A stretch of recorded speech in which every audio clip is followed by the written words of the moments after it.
raid wide again? What? That's another 2 minutes. Is this just raid wide? That's in rage. It's not in rage. No, it's not. That's not in rage. It's not in rage. It would be much longer than that. can Come do on, it keep right going, here. Keep going, keep going.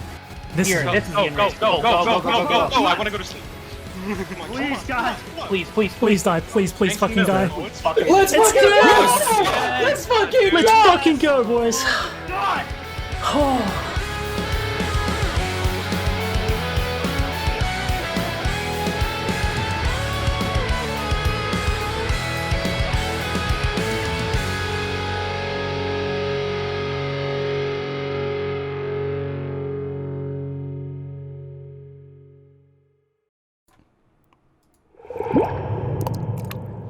Welcome everyone to MogTalk. Today is January 8th, 2022. I am joined here with a wonderful thoughts per second. But before you guys get into it, if you've never seen this show before, it's basically a show based around the Final Fantasy XIV community discussing everything from Savage Raiding to Chocobo Racing. And today is, of course, going to be the World Race with thoughts per second. I'm going to have, before we go too deep, everyone introduce themselves, what role they play, and all that great stuff, whatever you want to say to identify who you are to the group. And we're going to go down the list here alphabetically. So, Ara, can you go first? Hey, I'm Ara. I play healer for Team TPS. Okay. Brian? Hi, I'm Brian, and I play off tank, I guess, for Team TPS. Okay. Cleese? Hi, I'm Cleese. I am the professional Twitter meme guy of TPS, and sometimes I actually help in raid. Okay. Keo? Hello, I'm Keo. I'm usually the scholar player, but I'm the healer for TPS. Okay. And then, hold on, I'm going down my whole list. Oh, MT, there we go. Hey, I'm MTLOL. I play Flex DPS for TPS. All right. Phantom? Hello, my name is Phantom. I play Bard for TPS. All right. Sfee?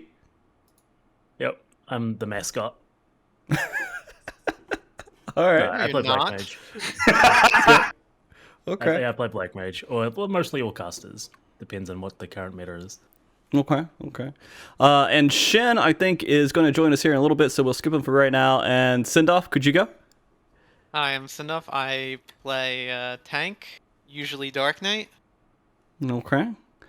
To make that real clear, since I know Yoshi P is watching, I wanted to bring this up early. Last time we were on MogTalk, apparently I had hurt his feelings by saying he doesn't play his own game. As he has proved that to be an incorrect statement, because he did get rid of Salted Earth being ground targeted on Dark Knight, because he tried playing and he was like, I have to use a macro? This feels terrible. He's like, I'm fixing this. So yes, he plays his own game. So that's good to know that the developers do that. But I am not the Bard. I am the Dark Knight. Well, We need to make that clear, so so Phantom's not taking the hit from that? Okay. Yeah, the hit from my my statements. So, just to be clear, the person with the bad takes is the Dark Knight. That's not a bad take. You notice nowhere in there was an apology. That is an apology. There was no apology. You simply explained. It's just a different kind of apology. It's an alternative apology. It's a YouTube apology. Oh. Yeah, anyways. I saw that and I was like, you know what? That sounded kind of weird to me at first. And then when we found out for sure it was Sindoff, I was like, that doesn't sound weird to me anymore. That sounds about right. But absolutely, Yoshida is a very, very good player, and he does play his game. We know this. We've seen evidence of this, right? Can we clear like one of the raid tiers on stream once, like for an event? I can't remember. I want to say he did. Yeah, I know he definitely zoned in, but I don't know if he cleared. Yeah, he's pugging. Yeah, at the time. All right, so just to be clear, Sindoff, if you make it to where Square Enix never wants to talk to me again, I am going to be very upset. So we'll assume what you said was, I'm sorry, Yoshida. I was incorrect about my statement. You played a game, and I'm sorry for making assumptions. It wasn't That's an a apology. much better. That's a much better apology. It wasn't an That's apology. actually I'm just exactly not very what good I at heard come them. out of his mouth. Okay. Yep, word I for can word. confirm. Yep, word for word. True. Thanks, Hindal, for apologizing. Yeah. Well yeah, put, that's really Sindel. big of you. Okay. That being said, we can go ahead and start getting into this a little bit. I want to kind of talk to you about this too. We haven't had a race in like a year, and this is something that you guys live for. So how do you? What have you been up to in the last year? What have you been doing besides World Racing? Oh, God. This is going to be a varied individually answer. or as a team. I guess, maybe as a team, and then if there's anything individually you want to throw in there, we can as well. Like 8 months off. Yeah, no, It was just straight a up. really long break. Okay. You guys, Some of us, like myself, have been playing the game since Final Coil, Mhm. and I've never taken a break. I played all the way through the expansions and all the way through like the end patch, either doing speedruns or something else. So I personally really needed one at that point. Okay. So you're not really that upset that there was like a big break there because it felt like it was actually useful for your team to get a little bit of rest? Yeah. Yeah, more or less what happened was the announcement for the delay of Dragon Song War Ultimate came out, and then we just never raided again until maybe a month before expansion. And that was kind of our entire last year of raiding. Okay. Yeah. We did have some rating during the Phase Temperance event. We Mhm. participated in that, so we did some like challenge modes and we did it. And then but mostly ever since Dragon Song was delayed, we just said, guess we'll just, play whatever we want until we meet up again. Yeah, it was one of the longest breaks. But we did come back like a good month and a half or something before Endwalker and practiced pretty hard to get back in shape. But before that, we were kind of just on break doing our own thing. Some of us playing other games. I was getting some stuff in my life in order. Just I don't know. Okay. Being adults, going around. A little bit of adulting, yeah. Okay. Okay. There was the 24-man event in like February. Oh Yeah, yeah, the 48-man thing. Yeah. 48, yeah, thank you. Sorry. I mean, that was cool. We were moving during that, so I really didn't get to participate, which sucked. Yeah, we but didn't it really get to do looked that really as a fun. team. You're talking Yeah, about definitely. Deliverance, right? Yeah, I think so. Yeah. Deliverance was great. Mm-hmm. Would have been nice to be there. Oh, Well, I mean, that was actually a pretty interesting one-off. I don't think that maybe we'll see something like that again in the future, but I don't know if we will, to be honest with you. I'm really hoping so. I mean, the thing is, so for Shadowbringers, we didn't get a deep dungeon, which sucks. No offense to Square Enix, I'm sure they're slammed, but I love that stuff. Deep dungeons are really, really fun, and then yeah, of course, I mean the 48-man content was great. I really hope they keep that coming. I'm pretty sure they were building up to that with all the other dueling stuff that they were doing and everything, so it's really cool. Mm-hmm. But yeah. Okay. Well, is there anything? Deep Dungeon. No, go ahead. Go ahead, Svi. I was gonna say, speaking of Deep Dungeon, that's actually what a bunch of us did. We all just went and got Necromancer titles. I think me, Shin, Kyo, T? I didn't do it. MT. Oh, you didn't do it? Okay. I know Phantom. I think you did it on an alt. But yeah, a bunch of us went and did that. Okay. Yeah, Deep Dungeon is amazing. Angelus is actually my FC leader. He's a pretty cool guy, and he does a lot of that stuff. I think he's only been doing that since the expansion came out too. Now that I think about it, do you guys want there to be more stuff like that, where you could do solo content and try to get through Deep Dungeon? Would be nice if the build up to the hard stuff wasn't so tedious. But other than that, yeah, ways to sort of skip ahead to the parts that are interesting and fun, as opposed to just the grindy. I'm super overgeared for this content. I mean, that's what Heaven on High was supposed to do, right? they kind of did it. Definitely a lot better to do Heaven on High than it is Deep Dungeon. Fair. I'm always down for solo content. I know it's not related to Deep Dungeon, but I'm still waiting on Island Sanctuary. Like, where is it? The Sanctuary. True. Yeah. Yeah.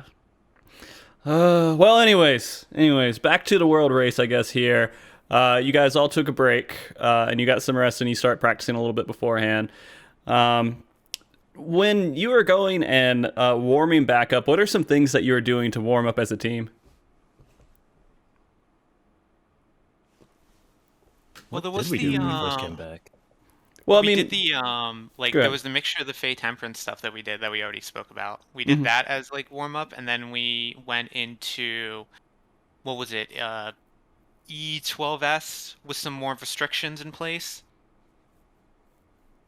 Okay. Did those, and it was like I know Phantom might still have the like the strategies we did laying around, but they were more things that you wouldn't normally do, like dropping all the ice sickles in the middle of the room as a group when you're sliding, so we're all on top of each other at the same time, which looks cool, but it's extremely impractical. Doing lions, 3 different strats, like each set of lions is a different strat. And then doing things like Titan, where depending on one random thing that happens earlier in the fight, we have to use different positions. Which, like, realistically, you never do any of that. But it was just sort of what we did. For practice, I guess. Yeah, and Yeah. because I mean, after taking a break for like a while, since the race wasn't really coming out for Ultimate or anything, I could just imagine people getting rusty or kind of falling apart. Like maybe some person kind of drops off, but that didn't happen at all. It seems like for you, everybody just came back and wanted to get right back into it. Oh yeah. Okay. Pretty much. Expansion hype does that for sure.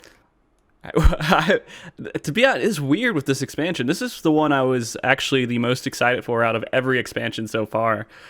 And I mean, I think that's a lot because of the boom that was happening with the game, and then it had Paladin, you know, as the front runner. Uh-oh. What did he do to my fucking class, man? Yeah, one of the biggest reasons I didn't even fucking play Paladin was because it was completely gutted in terms of damage. It was so low, it's detrimental. It's disgusting. Yeah, We did find out that there's some tech with it though that we didn't discover until later. Really? You can you can feed it a week 1 weapon.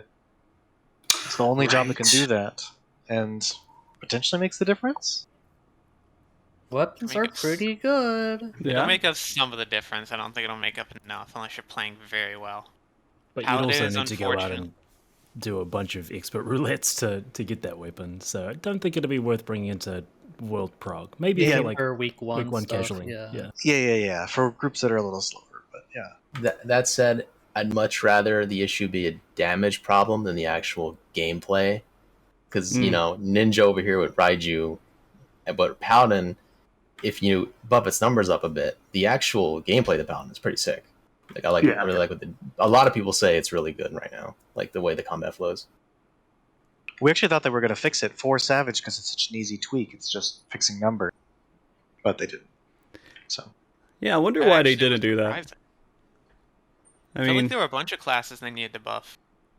There's a bunch of classes they needed to nerf as well.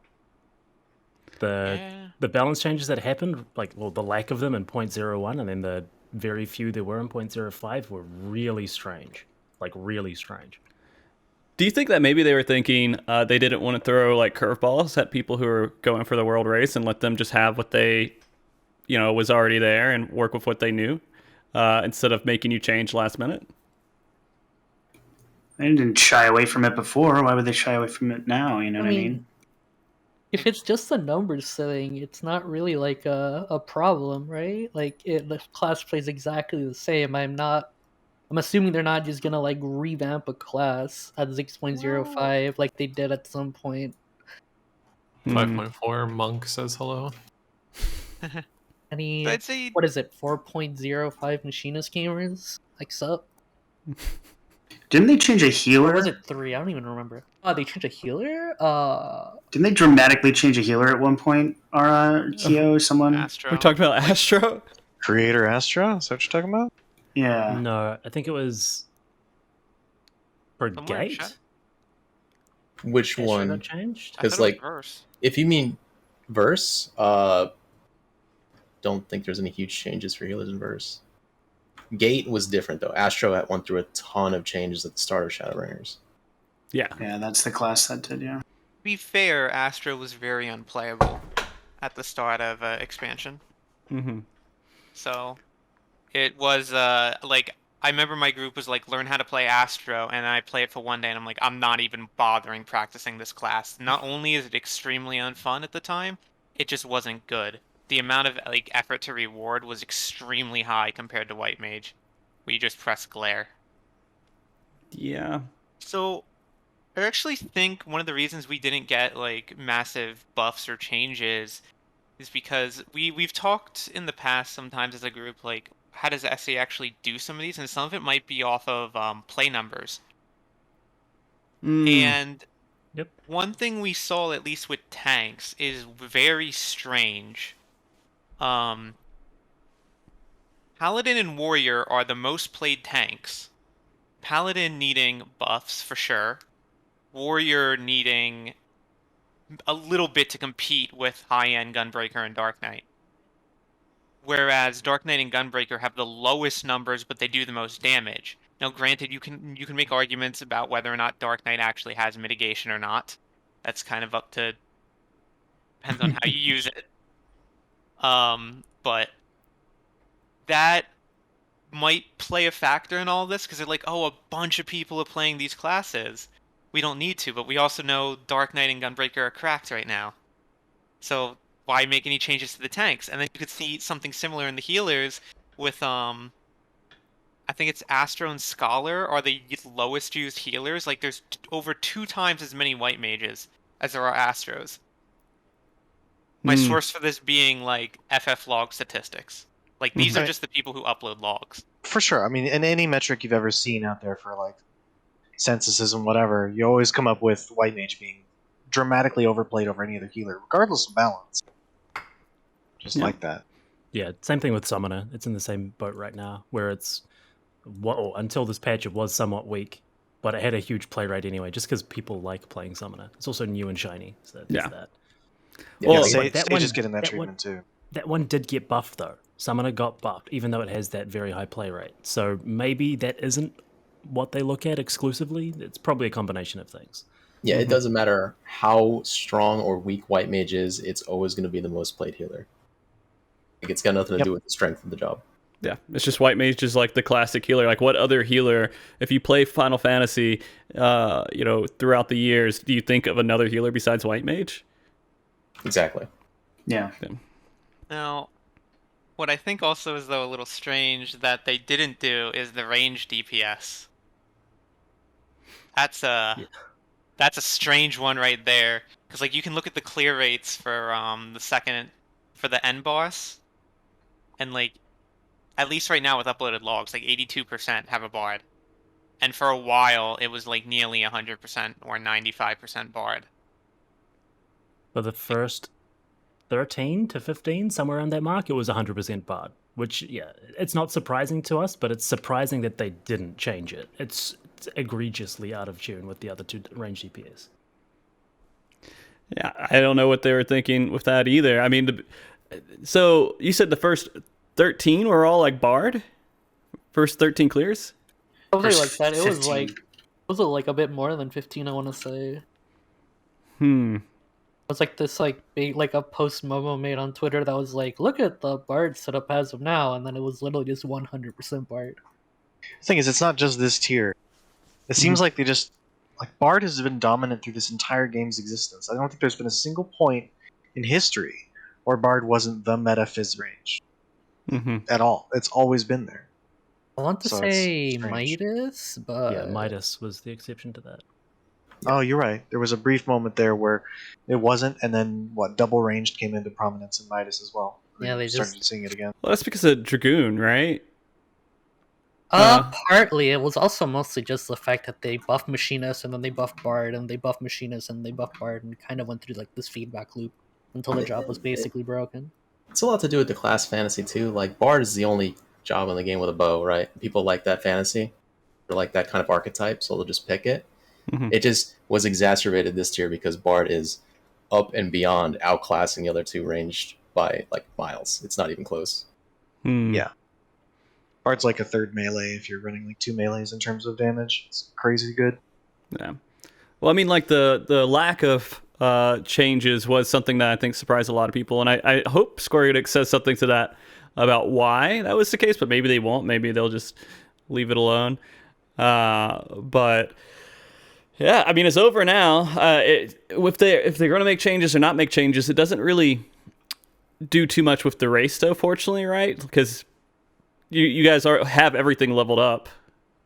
I'm assuming that you need to. And you'll switch if you need to. You don't. Do you guys have anyone that's just playing a one trick in your group? One trick. Sindolf. Sindolf? Yeah. I mean, he said he played warrior. Yeah. Yeah, he has warrior in his pocket. And I usually play paladin, but I'm on gunbreaker right now because it's just really fucking good. It's a really good class. Yeah. I don't know. From my experience leveling up with Paladin and everything else, like I saw, and this is just a personal thing. This has nothing to do with like balance or race, how it works in the world race. It was cool to have some swords and that extra bit to the rotation, but it doesn't feel different. It feels fairly similar to me. I don't know, Brian, if you feel the same way, but it feels like they added a new way to throw the dot on there. But that's about it. Yeah, I mean, the complicated parts of Paladin it's all in like spreadsheeting where things go. I'm sure like speedrunners will tell you the same thing. Mm-hmm. Paladin's complexity comes when you're trying to min-max and finding out how difficult it is to do that. In a prog setting, trying to min-max Paladin on the 4th fight of the tier is so much harder than min-maxing a Gunbreaker, at least in my experience. So. Yeah, just don't miss confetti, dude. To get it. Go ahead, sorry. I was just saying, like, min-maxing it to the point you need to clear. Like, there's just leaps and bounds of difference there. Gotcha. Gunbreaker is just crit your double down in your blasting zone. Paladin is like the hangover math gif. Yep. All right. So outside of jobs and everything, getting into this tier, there is a couple things that I'm curious about. When we talked on the World Race event afterwards, you all seemed pretty hype and excited for the tier overall. Are you still feeling pretty good about how this tier went boss-wise, I guess, and mechanics? Like, if it's good or not? Okay. Yeah, like if you enjoyed it, like do you still feel good about the design and what they decided to go do for this tier? Yeah. I personally liked it. Except for the first fight. I think the first fight should be deleted off the face of the planet. But I think it's that's a really my good intro fight. What? I think when you only get 4 fights, the first fight shouldn't be that easy, but opinions. Oh, I do need to correct something, by the way. When I was talking to you before, I was under the assumption that Styles group, Style and Ariza and team, they got it on the one shot, but they did not. It was a meme. I would have been like, honestly, like I was like, actually, like, holy moly, how do they one shot that? Because there's some Super stuff here impressed. that- Yeah. What happened is they tried it a few times, got disconnected, then they came back and got the one shot after getting connected again. So they did have a few tries before. Okay. Yeah. So that was an unfortunate miscommunication, but I was really surprised to hear that too, because no other team was doing that. This one took about an hour, I think, right? To get it cleared. It was actually a pretty surprisingly difficult blind fight because there's a whole bunch of things that you only you have to experience it. You got to fail to it to properly get it. Which they don't tend to throw too many of those typically into a tier 1, a first tier fight. Sorry. But yeah, it was definitely in this one. Yeah, I think I described it to someone else as like a gotcha fight. Like it's surprise, gotcha. Now you got to figure out what to do with it because you're just gonna wipe guaranteed every time. I mean, it's good to the have that purple- stuff, though, right? Yeah, that's how the game usually works. Yeah. just usually don't see that kind of stuff in the first fight. Yeah, because I mean, you have to think about it this way. It's like, how can we make the first fight interesting, a little bit difficult, but not too difficult? And it's usually via a gotcha or some kind of gimmick. Kind of similar for the second fight too. Like the gimmick is the platforms and the restricted space, right? And the first fight. What I will give it credit for is I think post prog, there's some interesting options with how to farm the fight and reclears, which is surprising. Like Intemperance was a lot more complicated than I thought it was. Initially, I thought there was like some simple solution you could do that would just be, that's it. You just do this and it's done. But it's actually, there's 3 different patterns, and a couple of them present some interesting challenges on creating like a simple strat. And I think that even Reddit is struggling to come up with something that is what? The simple strat right now is to just have your tanks take a damage down, right? Yeah, that's what Dude, we that's got the damage OP. down. I love that strat True, so dude. much. How? Can't you just have everybody just handle their own tower? No, because then Doesn't one work. of the north or south towers is empty. That's why you need a tank How in is there, it and that's how you empty? get damage down. Because Because they'll get damage out if they stay there. Nobody wants the north mid tower for the second set to swap their color, and if you leave it empty, it explodes. You can just swap, but that's You the can have 2 south people tank swap stuff. position. That they would eat a damage down, I think. They just need to go in and go get an ice later. Like, what's wrong with Where? that? Like I'm fire. pretty sure they get a damage down. Go with that north. strat. They can't go north. I don't know. I've never actually fucked it up on the runs where we were like actually trying and not trying to like do swaps around the room. It's like I think the easiest way to do it without damage chance is you just have like 1 DPS and 1 tank swap spots, and it solves it. But I think so, yeah. But it's been fun looking into it. Like, how many first fights give you that much depth? yeah, that is like, true. reevaluating a mechanic. I think that's really cool. Usually, first fights are very simple and not much to look at. But there's Binary, a lot. yeah. Yeah, Go ahead. Sorry. the mechanics no, are just thank like stand out of this, go into that. Go ahead, Sophia, sorry. Oh yeah, that's just the word that I used was binary. They're very straightforward. You don't have agency over how you handle the mechanics, whereas you do in this one. There's both Intemperance and there's Fourfold Shackles, which both have interesting solutions. I think we've settled on the best Fourfold Shackles strat now. Looking around at the different ones people are coming up with, there's one where you're basically all stationary, but even that has a lot of movement with only like 4 seconds to get into position.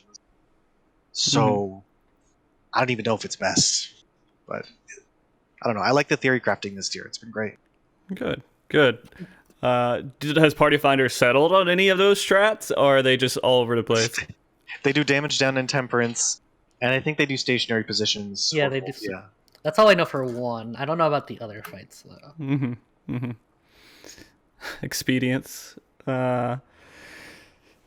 So the first fight, I am curious. When you went into it, what were you predicting after having 2 weeks of normal? Did your predictions come true at all, or were they all? Want me to grab the list? I mean, yeah. You know, whatever your thoughts are on it, because I am interested. A whole bunch of them came true. I was convinced that the room was going to spin while you're in the circle phase. A lot of us were We convinced. thought, Zodiac thing was going to happen. We thought we were going to get the all of existence, bent to my will kind of thing going on again. Faithfully recreated. But I mean, you have to understand as well. I'm assuming that they weren't going to go like super crazy with it, but I'm sure there was some sort of like concerns. I think everybody knew there was going to be a Chariot and Dynamo. I think I heard everybody independently could like predict that was going to happen, and of course it did. It's like So once that you wasn't see a the surprise. second circle arena and how there's like a far and close, it's pretty obvious. We also, I think we predicted that it would go from like left and then right? Like it would just do one after the other. I remember Prepog saying that you're going to have to like handle at least 3 variables, like left, right, in close, which color, maybe a 4th one. You have to dodge all at the same time. And that was pretty much right. Okay. You didn't But, I expect mean, like. Go ahead. That's the easy one. Didn't predict the other stuff. Didn't predict Fourfold Shackles at all. Yeah. I feel like the only thing that stopped the fight from being like a two-shot, like even with the mechanics people predicted, was just ice and fire. Yeah. Like 4-foot shackles, you see that once, and you know how to handle it with downtime pretty much immediately by just running to the corners, which is what we did. And then that's it. Like, it's just ice. Ice is your problem. From there on out, ice and fire. Okay. And I feel like whoever cleared the fight first is like whoever solved that the fastest. Which was powerful muscle wizards. Those guys have been progging for a while together. Yeah. I know nothing. I know absolutely nothing about them, but I see them on the leaderboard every time. They're a Solera team. Like back in the day before we had Crystal, right? The least popular server. They're the raid team that was kind of the shining light, I guess, on the smaller servers.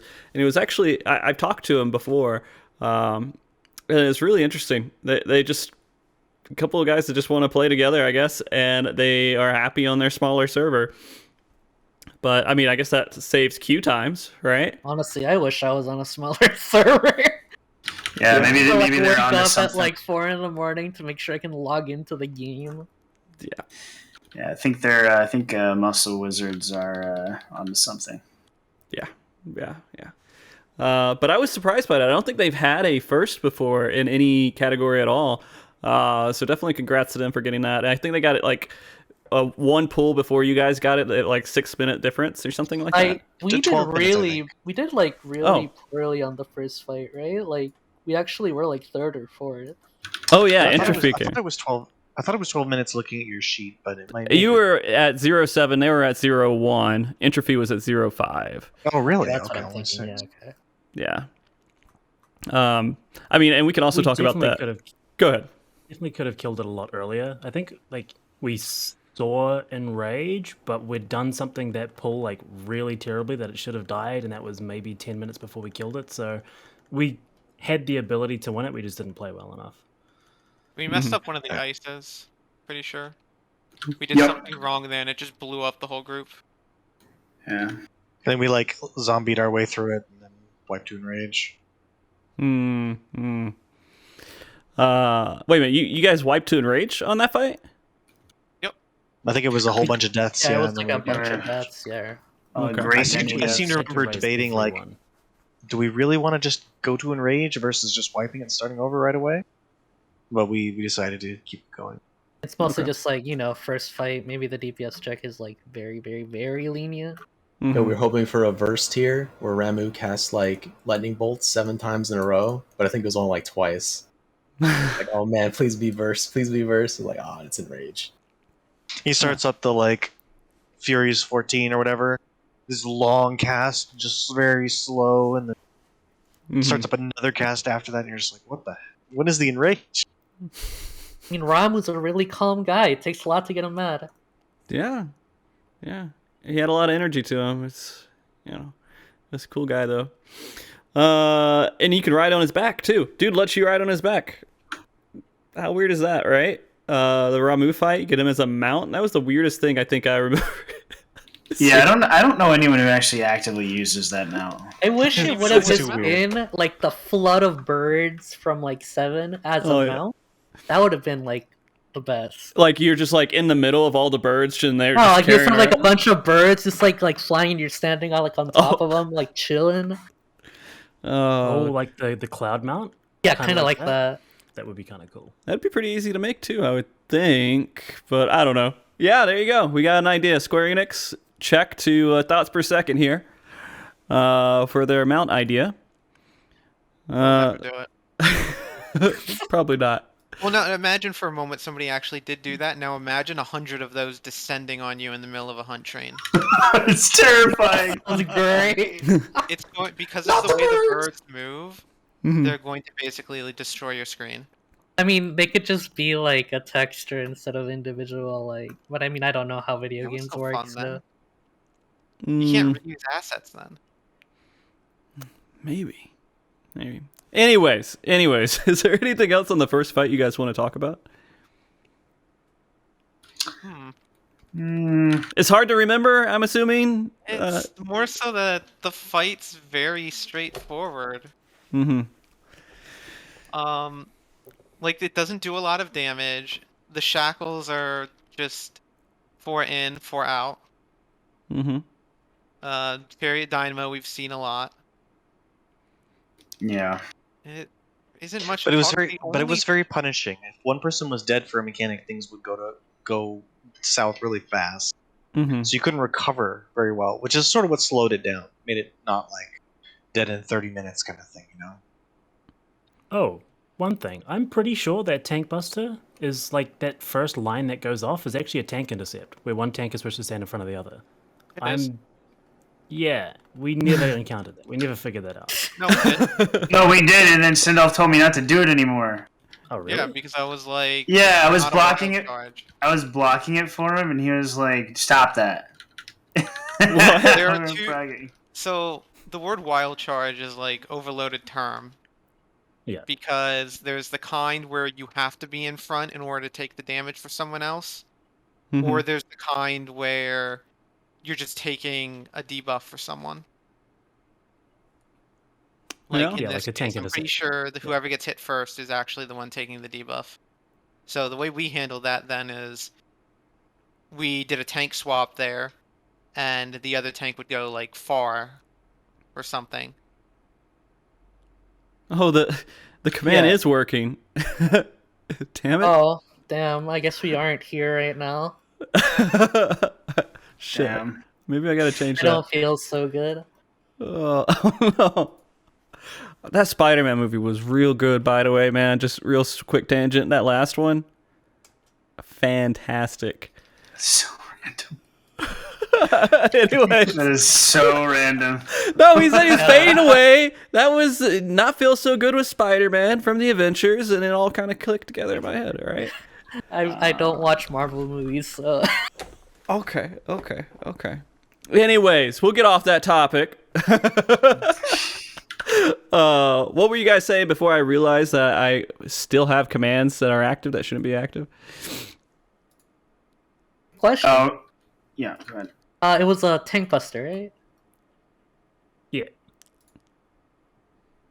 Yeah, we're it's just talking about Yeah, the whether wild we actually charge. understood it. I thought we didn't, but apparently we did. I didn't understand it clearly. I mean, you don't I- have to understand it. st- You can do it either way. They both work. I still don't know if those first chains are range baited or not. The first just one of each. Still don't know. I'm told they're not. The purple and red one. I'm pretty I'm sure told they someone are. tried. At least I- someone told me they tried in Party Finder. I've heard two different things, and I'm not really sure. Maybe chat knows. Maybe chat will tell you 3 different things. Are there It'll any be the fun PF one. gods in chat who can tell us how that mechanic works? Hi, we cleared. There you go. Buffs are not baited.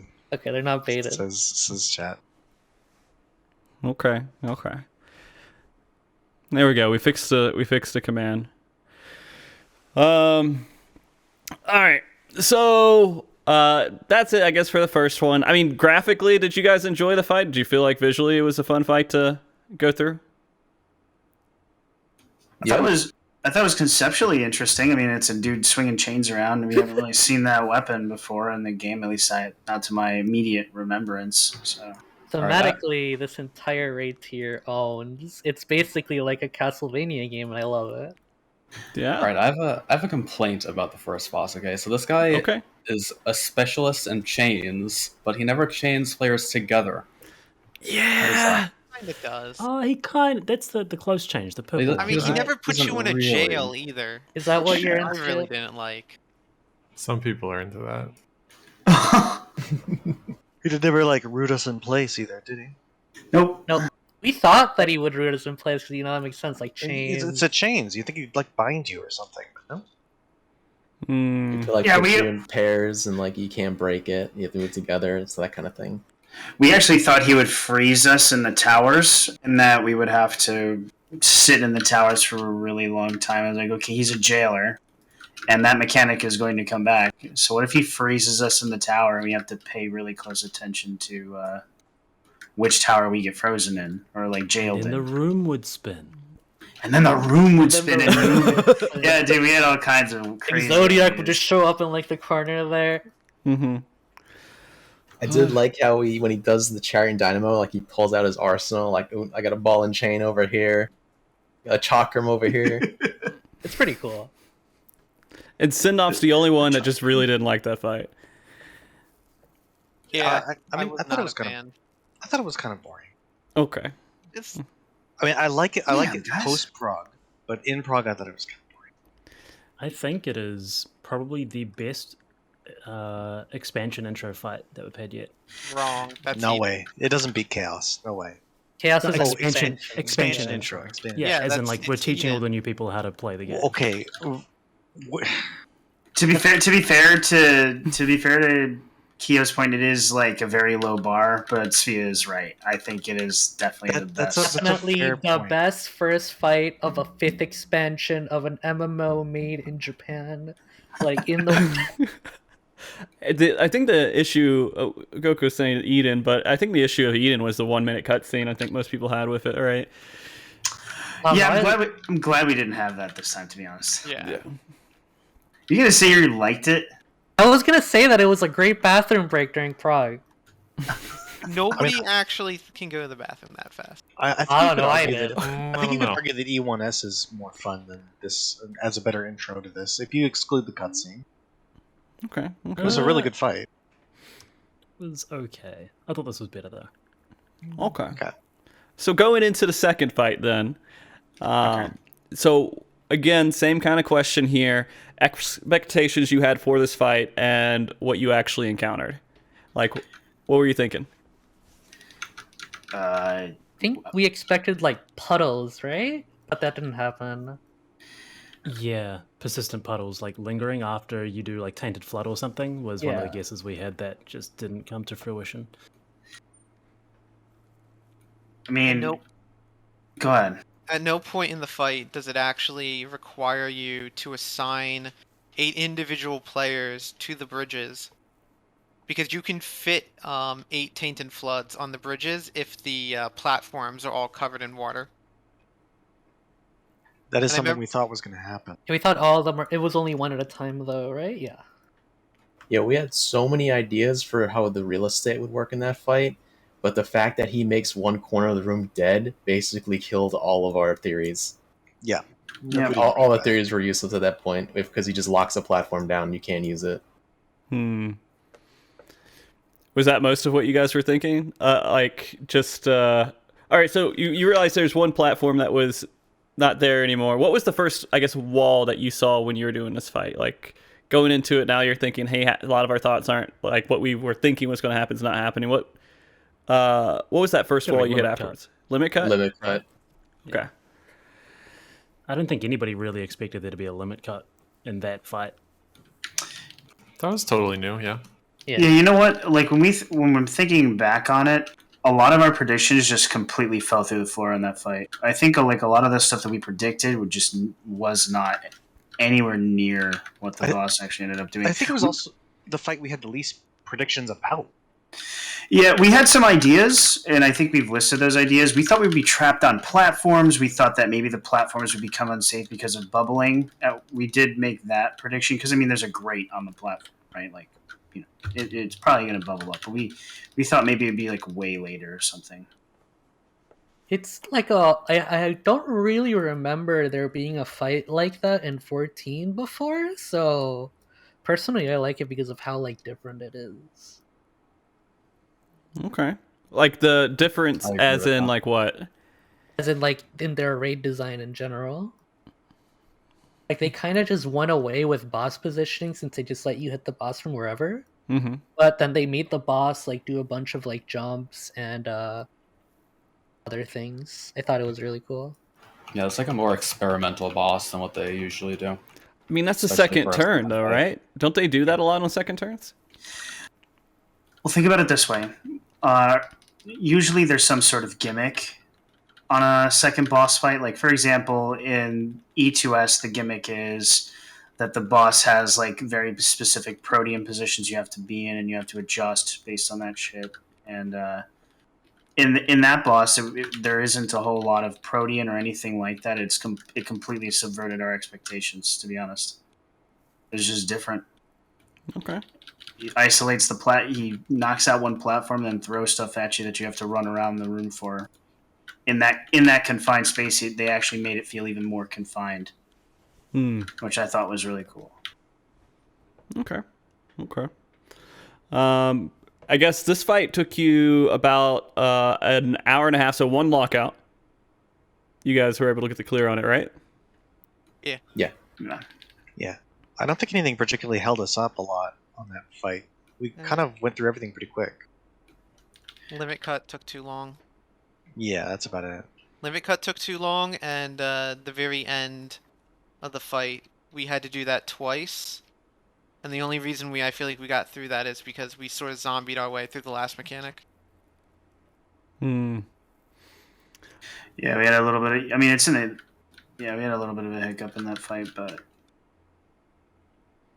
Which is like, it's weird because it's like if we go in there again, it's probably going to be done very quickly because conceptually, after the fact, the mechanic is very simple at the end of the fight. Okay.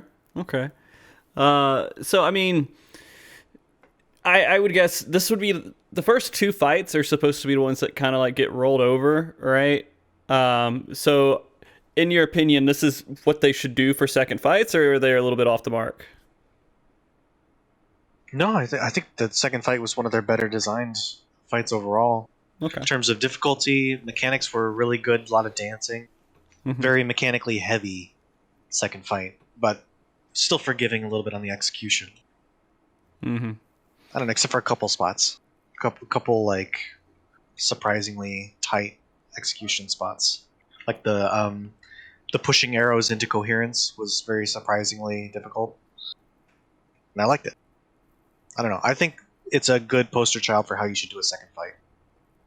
I rated it the highest of any of the fights except for the fourth one this tier on my individual ratings. Okay. I think I'm going to enjoy playing this one way more often in Party Finder than first fight. I've heard lots of horror stories about Party Finder in that fight. A lot of people stuck. It seems very straightforward though. Like you can't come up with too many crazy strats. So I think it'll be, for me who doesn't Party Finder very often and doesn't really want to learn the Party Finder strats, I think that's going to be a fun fight. Like, to me, that is an entry level fight because there's like one way to do everything. And you don't have to think too much about it. I feel like a lot of it's very straightforward as long as you understand limit cut. So, as long as you understand that, the whole thing just comes together.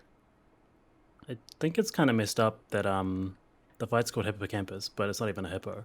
I thought it was a hippo. You know what a hippocampus is? Isn't it part of your brain? Yeah, it is. Not even a hippo, dude. I don't know if I have one of those. Yeah. To be honest, the boss. And what I was implying wasn't the brain. There's like the mythological hippocampus that looks like that. It's Greek mythology, like everything else in this tier.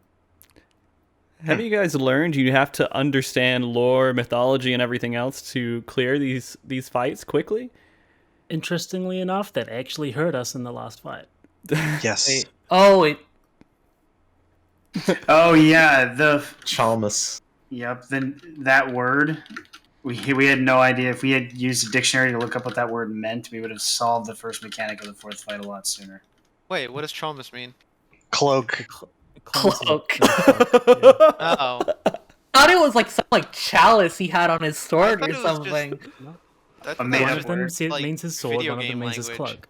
It's really straightforward when you think of it that way. So Bologna means blade or something, right? Yeah, Sword. and then a Calamus is a cloak. It's Would it really help? Really, really obvious. Yes, it absolutely How would that have helped? Yeah, because then you'd look at which one he's powering up after each time he ether Yeah, sucks but you. we've been over this. That doesn't matter. It's the order.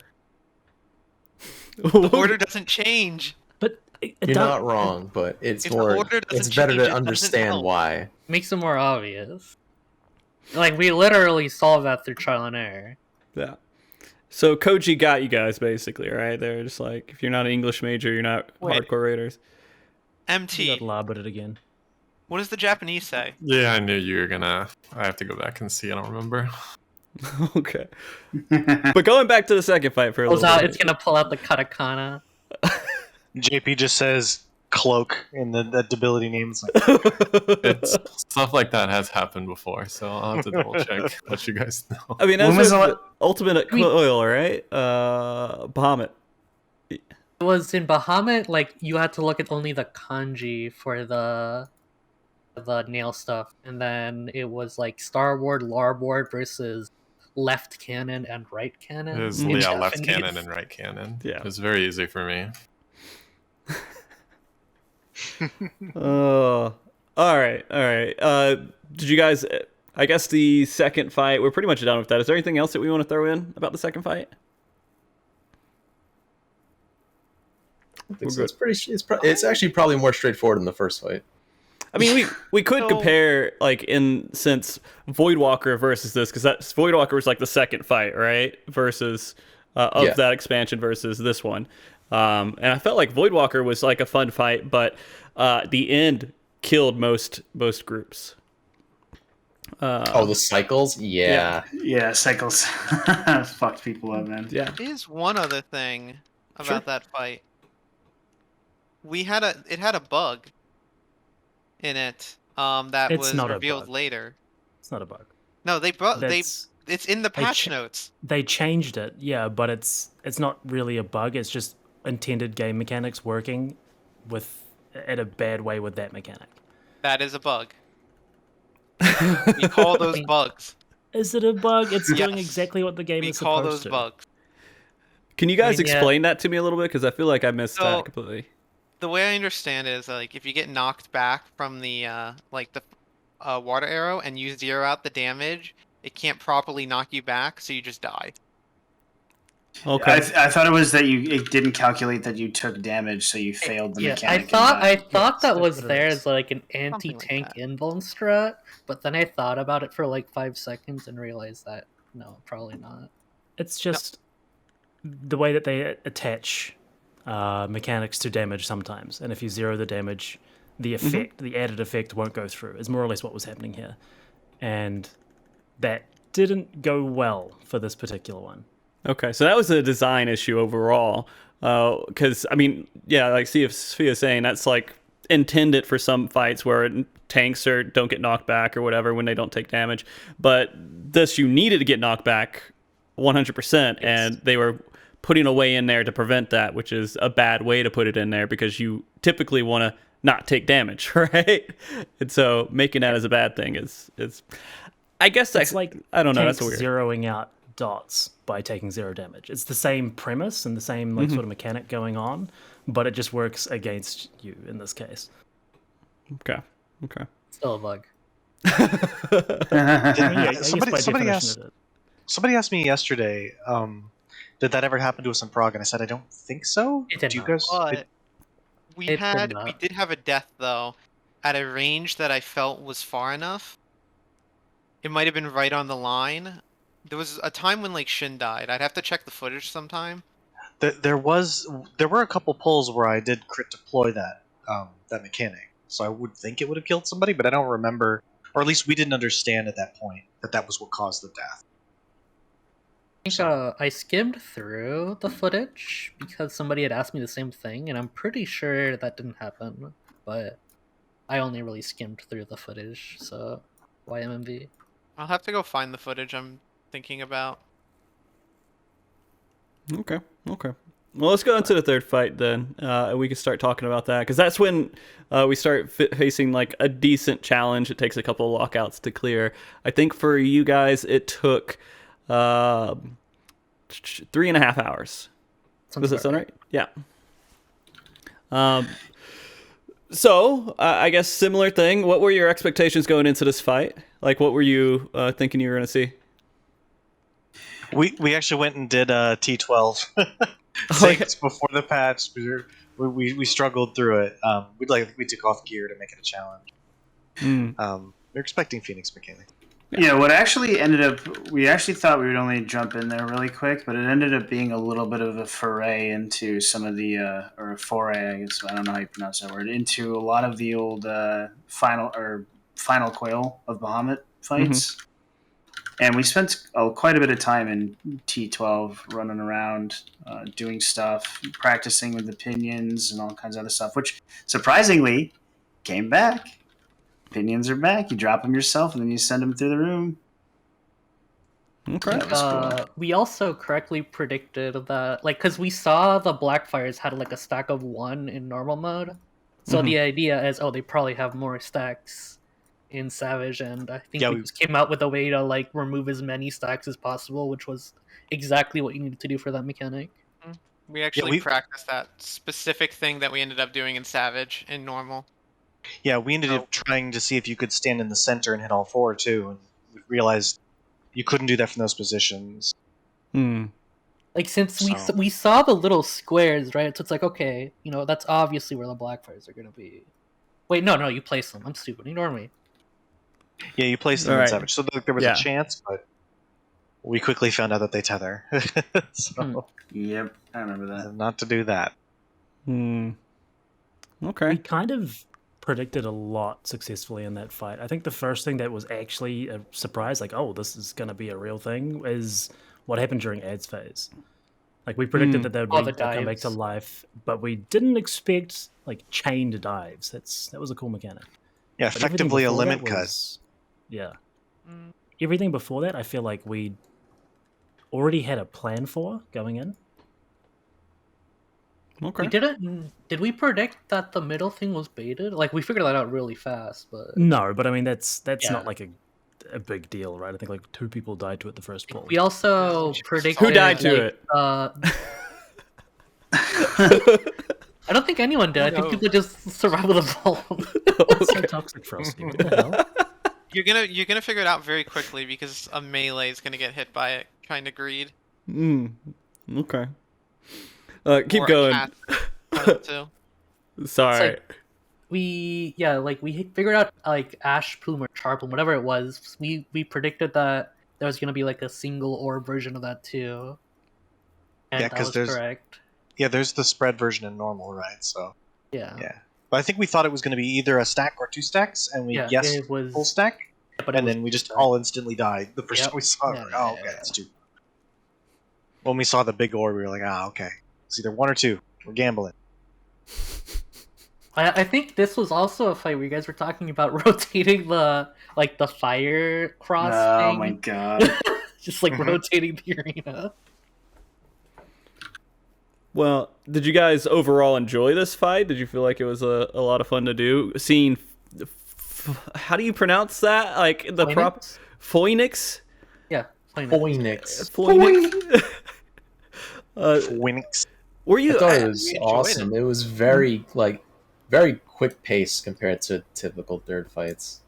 Yeah, Phoenix is just doing like 7 abilities back to back versus like Leviathan, who's like raid wide.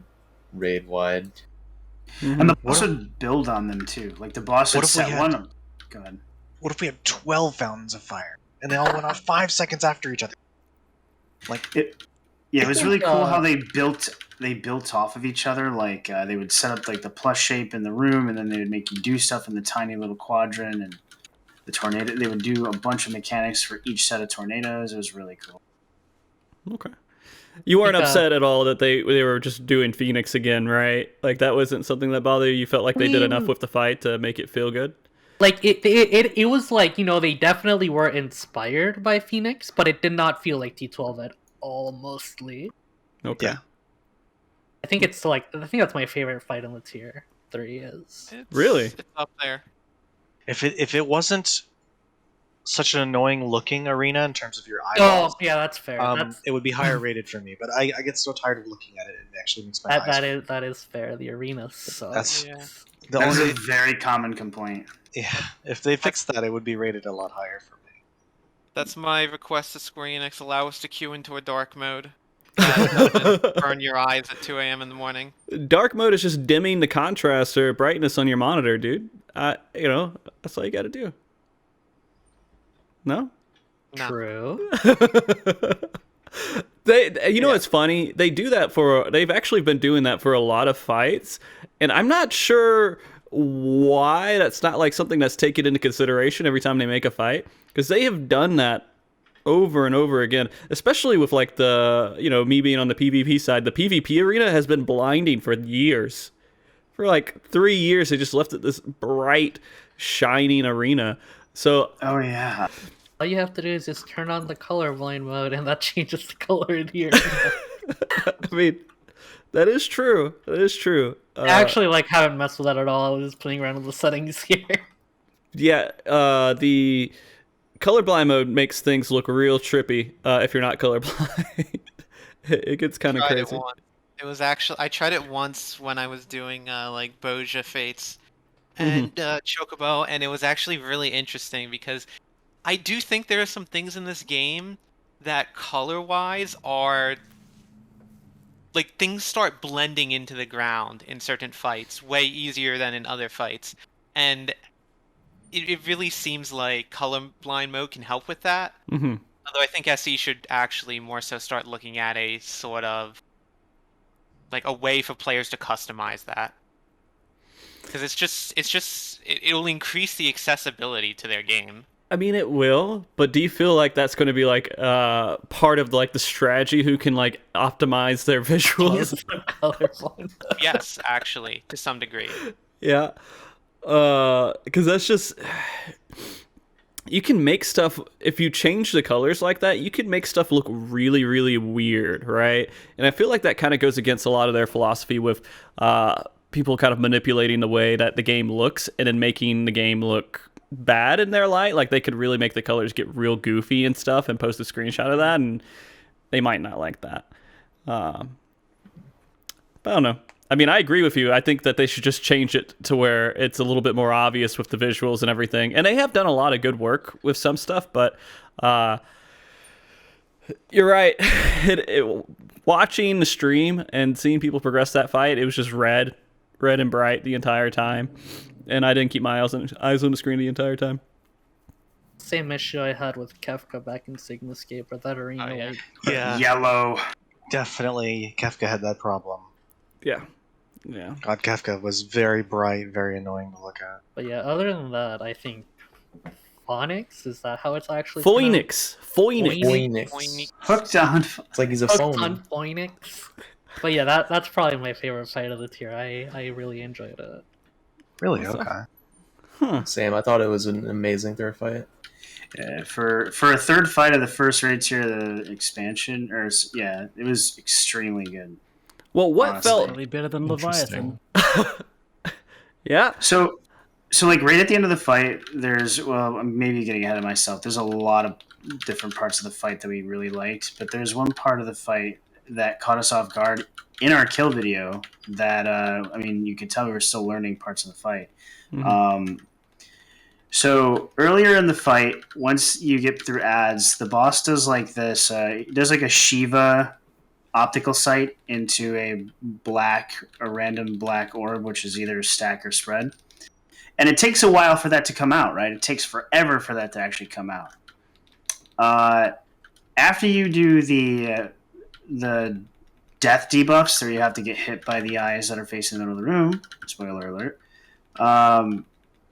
you then have to, you're going to get an optical sight where it's the big orb first. You have to get the hell out of the arena immediately, which is the opposite of what you did earlier. Mm-hmm. And it actually caught us off guard, and I made a really terrible call, and I killed Svea and myself. And that was on our kill pull. Yeah. Yep. Oh. Go ahead. Doesn't matter. Kill. It was so. I mean, it's just like, it's crazy. I really enjoy, like, for a third fight to have that in something like that for the first fight of the expansion is really cool. Really, really like that. The third fight, yeah. Yeah, third fight, sorry. Yeah. There is a lot of 50-50s in that fight, and we're playing Final Fantasy 14, so you can have a very different experience going through that fight than some other people might. Yeah. How many times did we get? Yeah, I was gonna say quick march in a row. Versus, I think I dead ass only think we saw the side dive bombs 3 times total. We saw them right at the start, and for like 4 times in a row, and then we saw nothing but quick march for about 2 hours. That would be one of my questions for the dev team. if I ever was able to sit down with them, because that is like the 50-50s in this game are statistically improbable. Like, I mean, we haven't done any like statistical testing, right? Like, it could all just be like outliers, you know. Well, Sample size of like 20 is not very high. Its sample size of 20 is not very high, but to get the same thing multiple times in a row like that is also unlikely.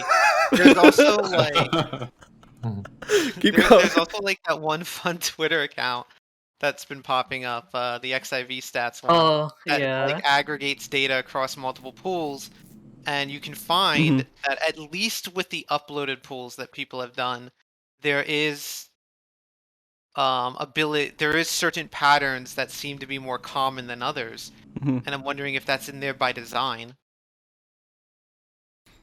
I mean, yeah. They could be. Like 75%, 25% maybe, or something. 66, Statistics 33. isn't real, anyways. It's all fake math. Did you know that humans are terrible? Have terrible judgment on anything that's random. We really can't tell. But I will say this: it definitely feels like we have this phrase we like to say all the time, which is like instance bias ? Because so often when you zone in, you'll get the same one or two rolls until you zone out and zone back in, and it feels really consistent. It feels like it happens way too often to be like a coincidence. Okay. Yeah, that's true. I mean, if they do stuff like that on the first fight, you may even think that like that's just how the mechanics are, and you never even see one of the other mechanics.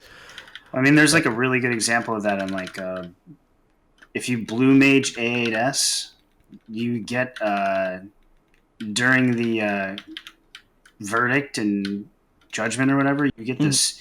It's really consistent. You get like the same couple rolls or same two variations of rolls really consistently.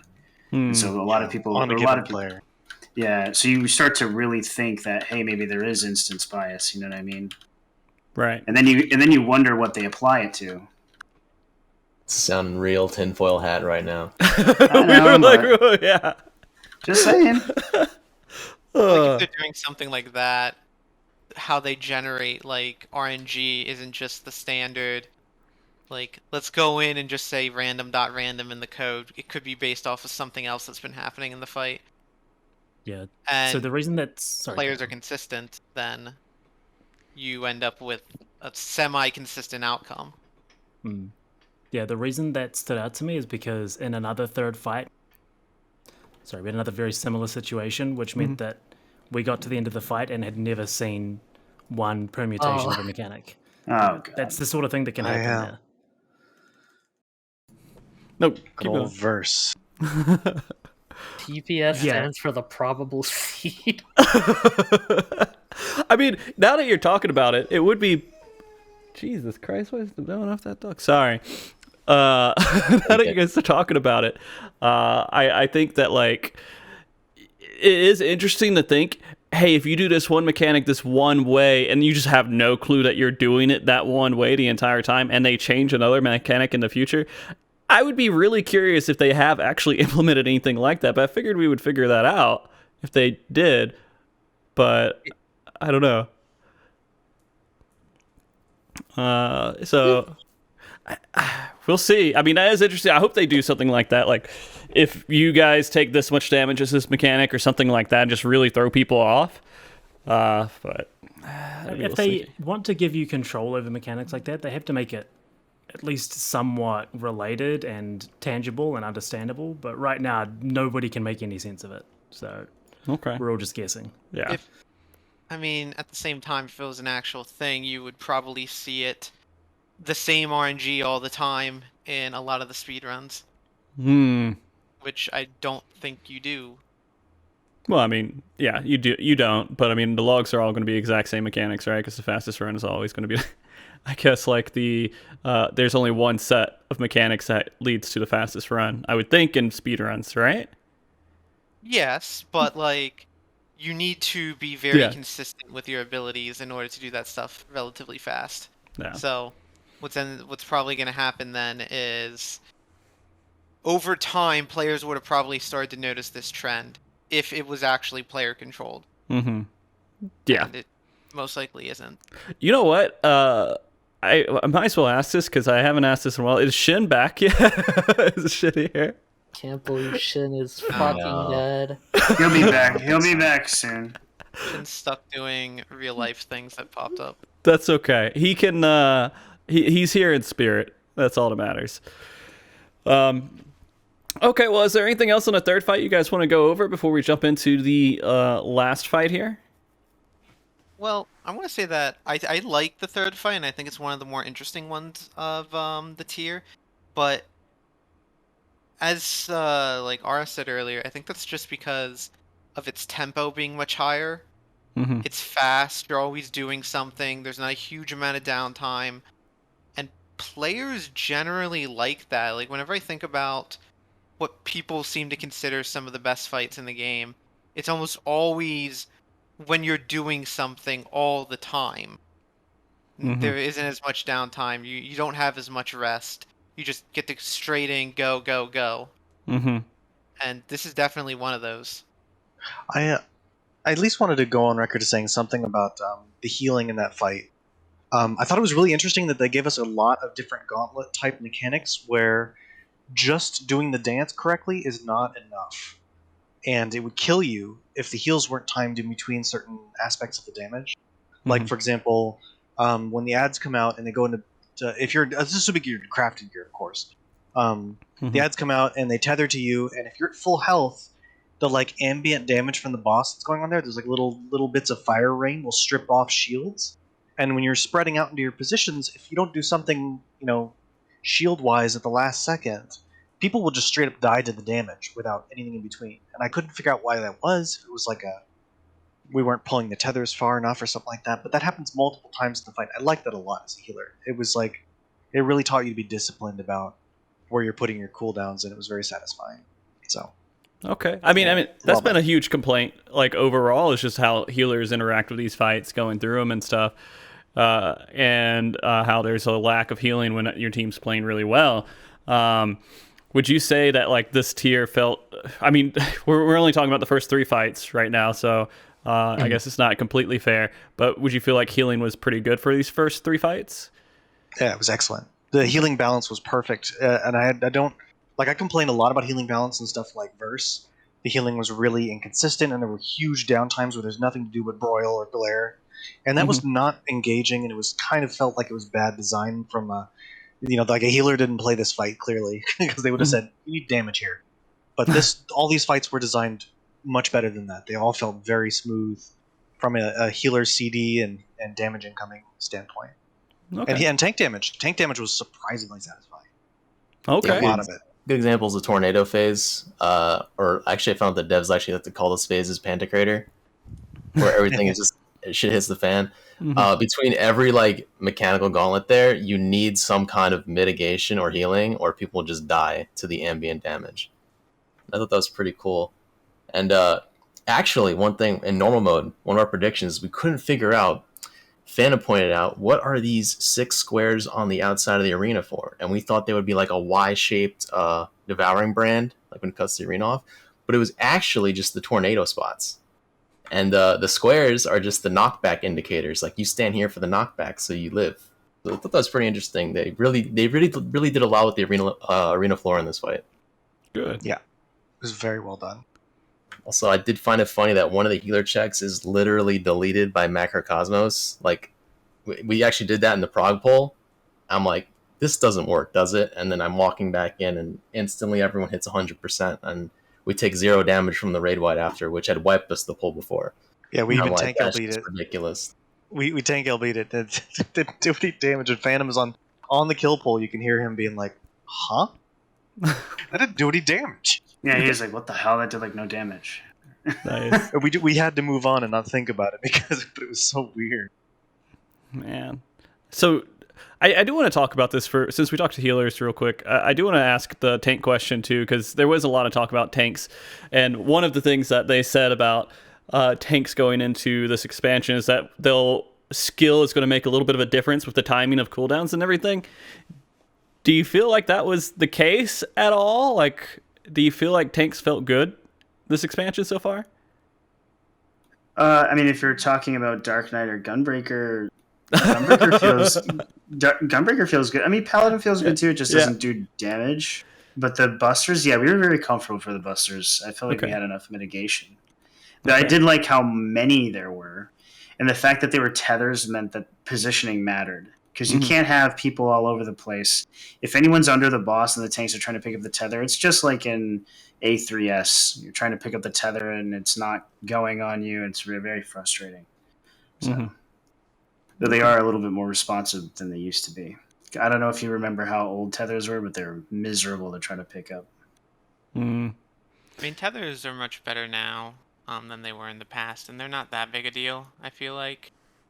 They're never a big deal if people actually stack up and don't move, but, you know, nobody ever does that. That's me complaining. Looking at UMT. Damn. But, like, damage-wise, I actually feel like one thing I'm noticing is I feel like I'm starting to really feel diminishing returns become a thing for my mitigation. Because there is a lot more damage than there was before that you have to actually mitigate, especially in the third fight. Third fight just feels like it's constantly popping busters at you way more than before. I mean, it's not that often, but it's at a good rate. But if we're thinking about it in comparison to previous tiers, especially Shadowbringers, where you'd pop your whole kit and then you just AFK, maybe you'll pop your invuln, you might pop the invuln, because there may or may not be another tank buster. Like, it's refreshing to see that. So you feel like you actually have to spread out your cooldowns a lot more. Yeah, you do feel like you have to spread them out more, although I haven't really like gone a good enough hold yet of how much do I need for each buster, how much should I be putting on it, and then how much on auto attacks. Because I personally feel like auto attacks are usually more deadly than busters to people. Like, yeah, like the fourth fight especially, that buster is kind of whatever. That's not what's gonna kill you. It's any sort of mechanic plus AoE damage into the boss is just sitting there autoing you the whole time. That's what's gonna kill you. And that's a very common place for things to kill you. Great example, Glory Plume, when it's spread, the main tank is actually getting destroyed there. So you need to be ready to heal him as you're doing the spread and the mechanic. Okay. So let's do that. Let's get into the fourth fight here. And let's start, phase 1, I guess, before the transition to phase 2 and everything. So that fight, how do you feel your predictions went going into it?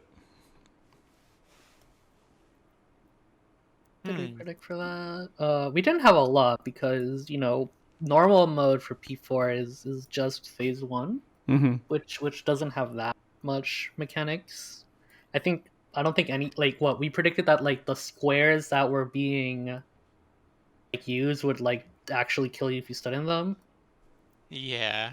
We also predicted, that the markers weren't going to be there on the edge of the room during, easterly shift, northerly shift. But I feel like everybody knew that was not going to be. I mean, yeah, those are pretty obvious.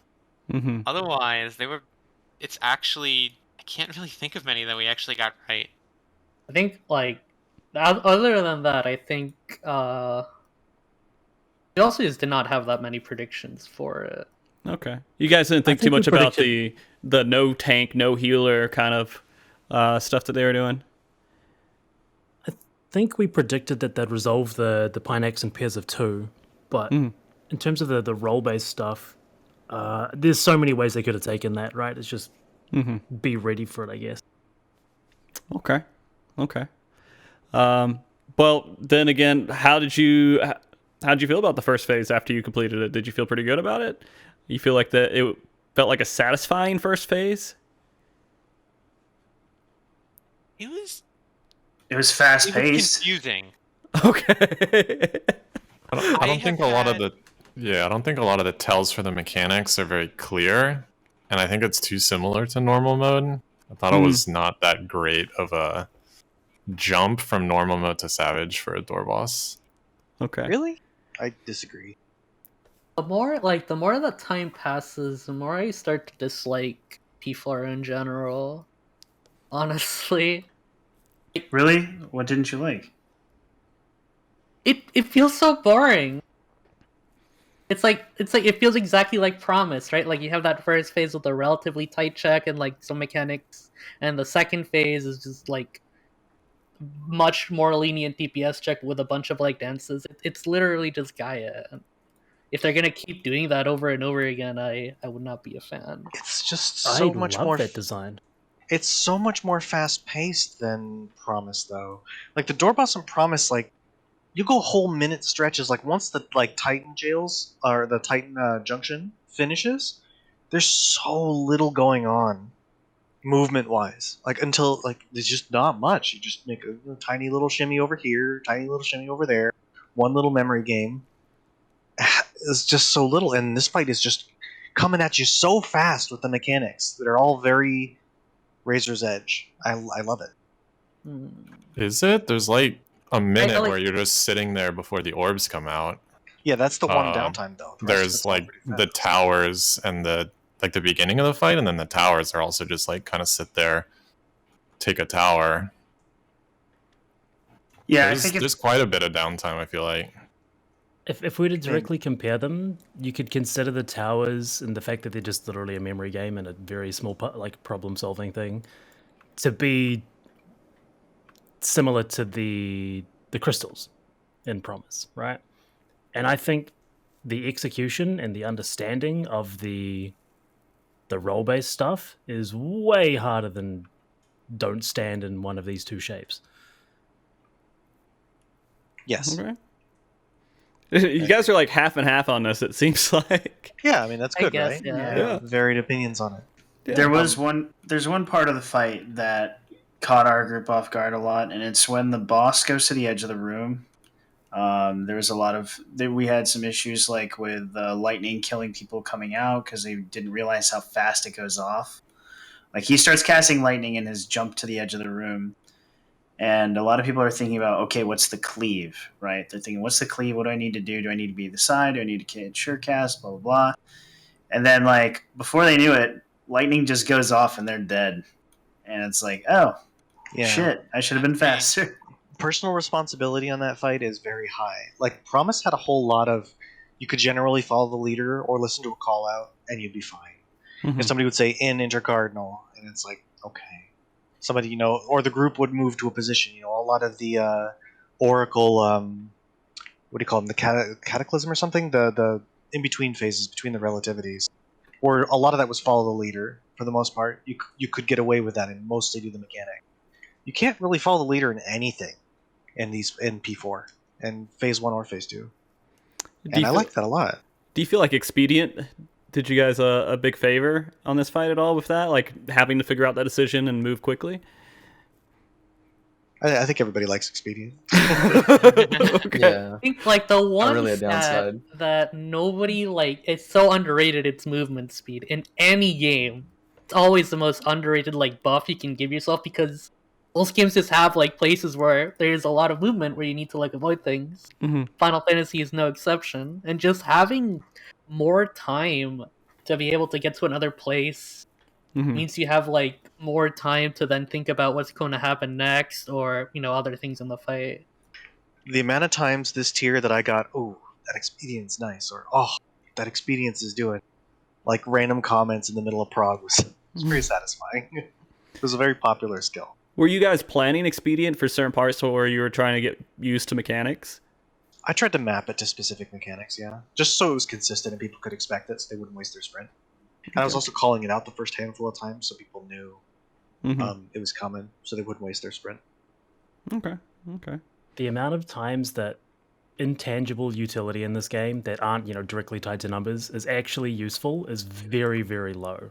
So it's really cool that it was super useful here. Like things like rescue, right? They have really niche case uses and they're not super great for strategy and things like that, but Expedient feels like it's always good. Well, I think the biggest question that really came up with Expedient wasn't that like intelligent. Oh, I'm sorry, I'm phrasing this wrong. Really good players be able to make use of it. It was more of the random uses that would happen in Party Finder and in the casual environment, where I think a lot of people were confused about how that was going to work out because you use it, then you run into a wall because you just don't understand how Expedience is going to be affecting you, and people are just throwing it out randomly. Versus like when you guys are going to like intentionally use it at certain points where it's useful. So I think that's where people were giving it like a negative reaction. Yeah, the surprise expedient is not always welcome, but the predictable expedient is awesome. Yeah. Like, for example, I mean, we're getting ahead of myself here, but Sure. it is really nice on the pin axis, where you potentially have to move from the middle of the room to the edge in a very short period of time. So that was nice. Or getting into spread positions quickly, because some people wanted to run really far. You have that sprint on, gets you there quicker. And then in P2, Act 2, just you're running around the entire perimeter of the room. It's super helpful having expedient plus mitigation. It's very good. Awesome buff. Yeah. And sorry, yeah, I'm in a new house now, and so like my setup's completely different. I'm in more of an open environment where my animals are like able to throw their voice in every once in a while. I'll probably have to adjust that and figure that out in the future, but you know, a stream doesn't care if they hear a dog every once in a while. I think it's not that big of a deal. You have a Twitch emote just for that. Yeah, we have yeah, it's right there. So I don't know. She just like Franker Z. What is this like zoomer emote? I don't know, man. But yeah, she just kind of stands looking out the window and watching people walk by the house, and she makes a noise every once in a while. Rottweiler that is literally afraid of people and will run away, and if you do anything to scare her, she runs as far as she can, but she will make noise and try to be scary. All bark, no bite. Anyways, completely random, off tangent, off into another tangent here, but Keo, I don't know. What point? I was interrupting a point there with my dog. What were we going on? I was just illustrating the many uses of expedient that were Right, awesome. right. Act 2 and P2 is definitely one of the most amazing uses for expedient, and then it comes up again for one of the more relevant movement sections, which is Act 4 later in that fight, which is incredible. So the mapping just worked out really well, and it worked out well in the other fights as well. Okay. And I'm glad that it's actually having its use. And now that I start to think about it, I feel like even party finder groups, scholars, you're going to be able to tell the good scholars versus the bad scholars by when they do their expedients and how they communicate that to everybody, I guess, right? Because that is definitely something that you have to plan and try to communicate to teams. Or maybe they'll just map it out. Like, scholars always do expedient on this mechanic, right? And that'll be how Party Finder looks at it? Oh, yeah, I think so. The problem that I see is that expedient is so good where it's good that it would feel really bad to not have it. I can imagine running this with a Sage, for example. We would have had a handful more pulls on P2 just to execution and being fast enough getting to those positions. And when there's a discrepancy like that, I'm very scared of nerfs and changes. And the main reason the nerf would come about is you will have some party finder groups, I'm sure, that want their expedient. They're going to exclude the Sage in that slot. And when you start to see any kind of discrimination against the job, that's usually when Square Enix comes in and it's like, hey, let's remove that discrimination. Right. So I guess we'll see. Yeah. All right. Anything else on phase 1 that you guys want to go into before we go into phase 2? The fact that it's a door boss. We had some theories, and we were like, yeah, maybe, but I don't think anyone actually believed it would be a door boss. It was a possibility. When we saw the boss's HP value, like how slow it was going down, like how it took forever, we were like, oh wait, this isn't a door boss. Oh shit. Yeah. Our first thought was this isn't a door boss because its HP is big. It's gonna be like Titan, right? It's gonna be like a Savage exclusive phase, and we'll go from there. But then the mechanics stayed relatively simple. There weren't any gauntlets. We were like, this is starting to reek of door boss as we went through, and then sure enough. I was shocked because there's no background music change for the second phase. This is the same music. I wouldn't be surprised. Yeah, I wouldn't be surprised if that was deliberate. Like they're doing that because people might try music tends to be discovered. Right. Before anything else. Yeah. And, you know, I will say they did this on 04S, so for the first tier of Stormblood, and that it had like mixed reactions, I think, to it, but that was more on, I think, something else. That was more on the 50% repeat cycle than it was on the door boss itself, right? Yeah, absolutely. I think the mix, like everyone loved the transition to Neo Exdeath, right? That's one of the coolest moments in raids in the game. The problems that I think most people had were what happened after that, like myself included. Yeah. Whereas this didn't have that problem at all, and they've definitely shown that they know how to do a door boss that isn't like that, and they showed that in Promise, right? Where they had 2 completely, self-isolated fights, and then the second one was much more puzzle based, and they went through the exact same format this time again, where you've got very execution heavy, slight DPS check door boss, and then just full problem solving phase 2. So I guess I want to ask, what's your preference? Do you want a door boss to be there, or do you not want a door boss to be there? I want a door boss to be there when I don't expect it. Okay. Stop making door bosses square, please. This was. I don't mind door bosses. I feel like it extends proc. I mean, I get, like, obviously it will. 2 8 minutes fights is so much better than like 1 13-minute in terms of content. I don't know, man. I just think of Shiva, and that's like probably like my favorite fight that's come out like since Heaven's Word. There's a lot of people who probably disagree with you on that. I mean, yeah, that's also because a lot of people like the cutscene, and a lot of people did bad strats. So true. I'm a big fan of door bosses as long as they keep them under a certain time. I felt Promise dragged on too long. Personally, I'm against door bosses. Okay. They're less difficult, objectively. Yeah, absolutely. That's true. Yeah. I'm usually against door bosses because the door boss itself is usually extremely tiring. And like I don't think the second half of that fight is that difficult. I think it's actually pretty easy overall, but that first half is just, for me anyway, it's just exhausting. Especially with like it is a relatively tight DPS check, and moving around the boss when everybody's like spreading out and things like that is awful. Moving the boss back to the middle of the room is some of the worst experience that I have to deal with. I mean, it's part of like that's part of what makes the fight difficult, but that alone just feels bad. I guess my question, one of the questions I want to ask on this then, is after you got to phase 2, was it hard to get back to phase 2 afterwards when you needed to? We did have like a little bit of trouble. Not too bad. It wasn't horrible, but it could have been better. You know what I mean? Mm-hmm. We ran into a couple hiccups. So it was like, we were like, okay, there's obviously like a problem with something we're doing here, but we really don't have time to sit down and talk about it. Let's just kill this. Let's just push through this goddamn boss and get back to phase 2. I like how, I think, did you just censor yourself saying shit, then you went straight to goddamn, like, afterwards? I don't know. Sound like that. It wasn't too bad to reclear. It's nothing compared to Lion Rampant.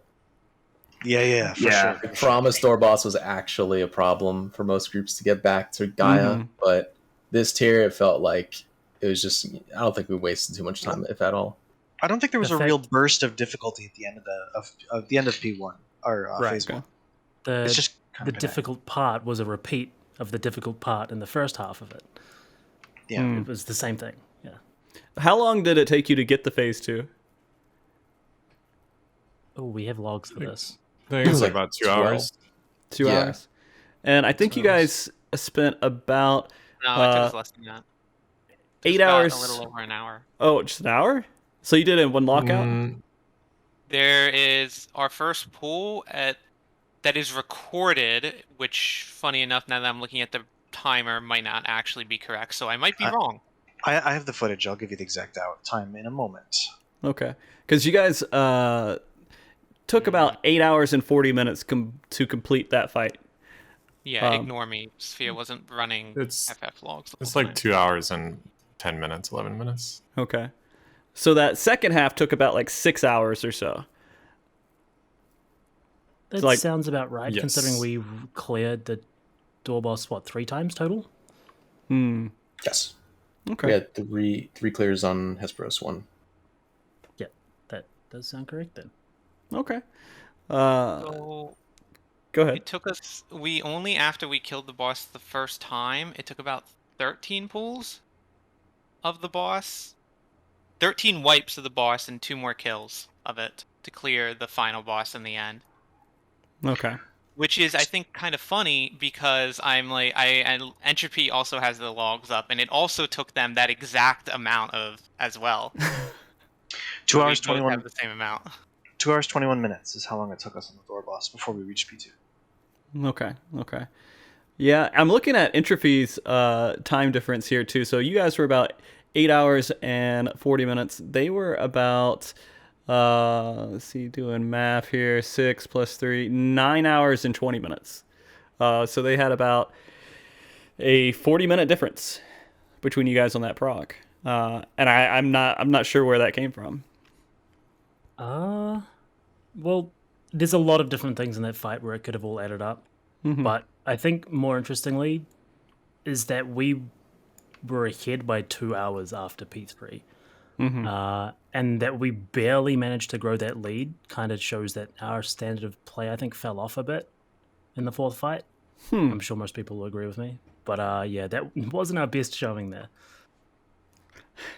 It's so weird having you guys say, like, oh yeah, we didn't do that great, but still get world first. I mean, you don't necessarily gain your lead in every single fight. Some fights you just smash faster than others, but we had one really good showing, and I think it was, we had our good showing in everything 1, 2, and 3 combined. Like, we got a good lead from those 3, so we could afford to I'm pretty make some sure missteps. Aether Group 2 actually cleared faster 3, than us. Aether Group 3.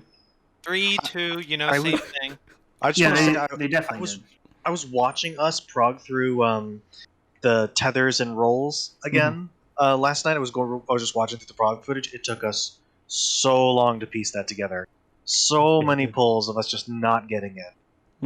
And yeah, that was a loss. Yeah, It was a actually, perfect loss of time. Now looking at Aether Group 3 did it 20 minutes faster on that fight overall than you guys. Yeah.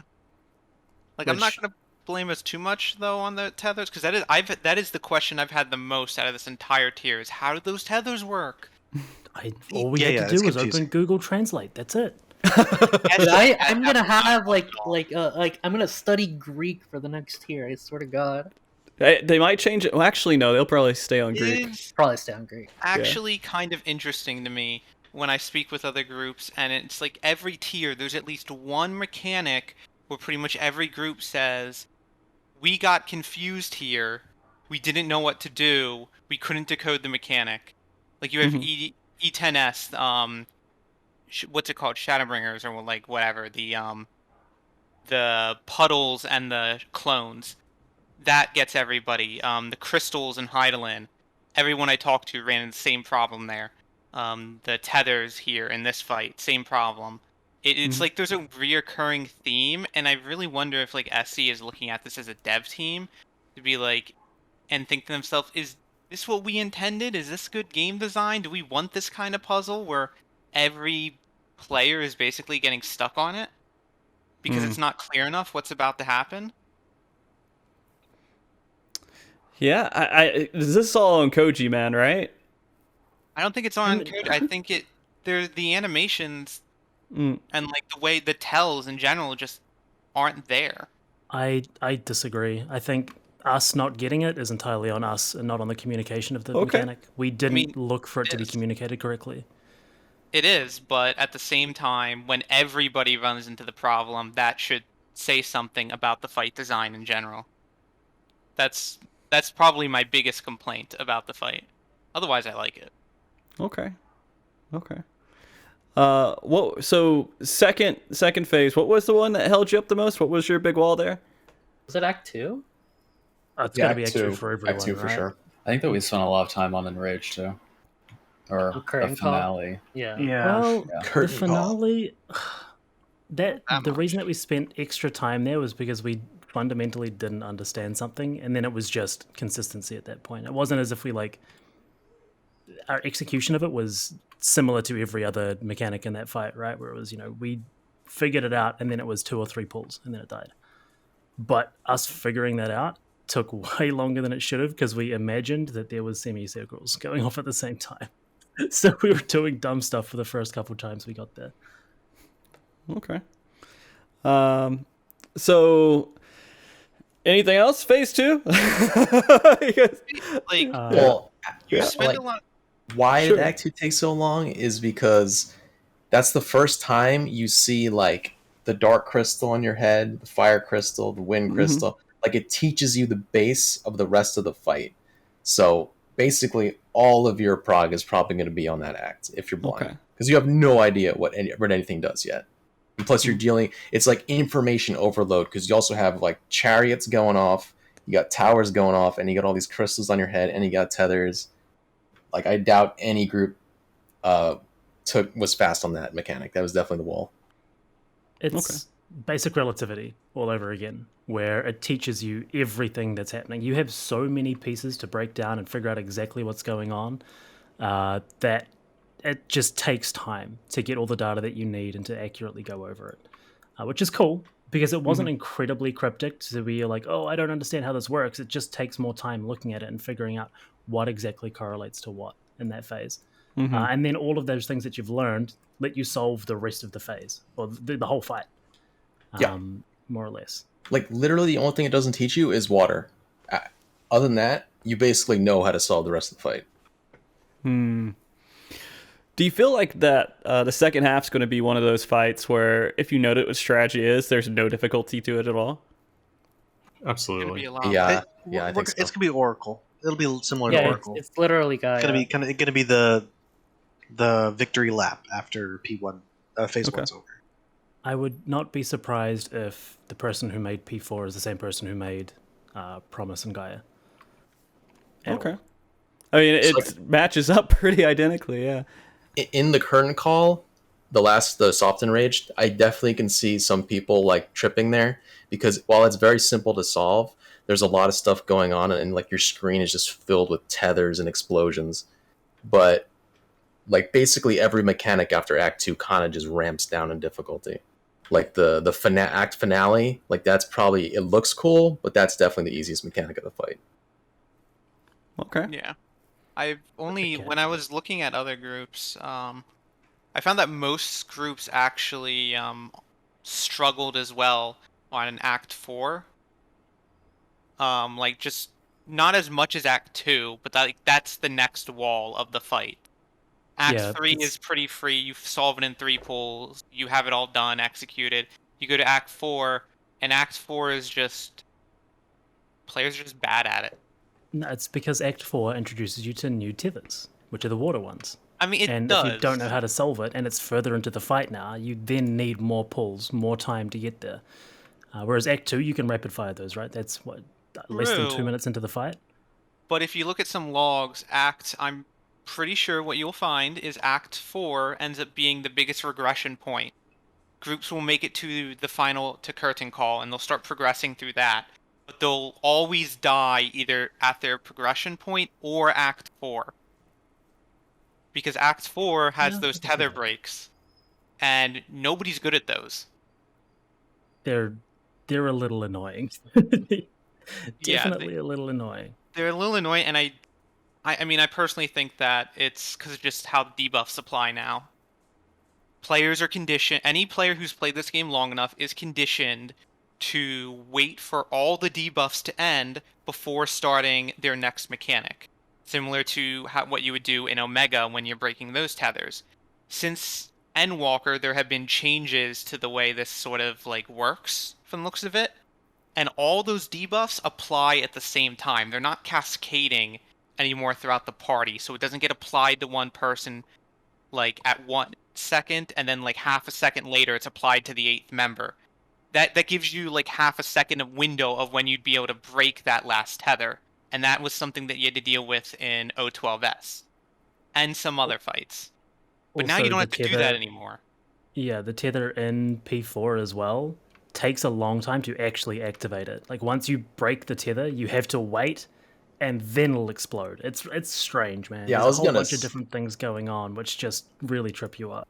Yeah, I was gonna say, I think it was more the retether that gets people because, like, as a melee, you're itching to get back in there. So once you see your tether go red, you're like, all right, I'm going in. You hit your gap closer and it's blue again. You're like, oh, fuck, I just wiped this.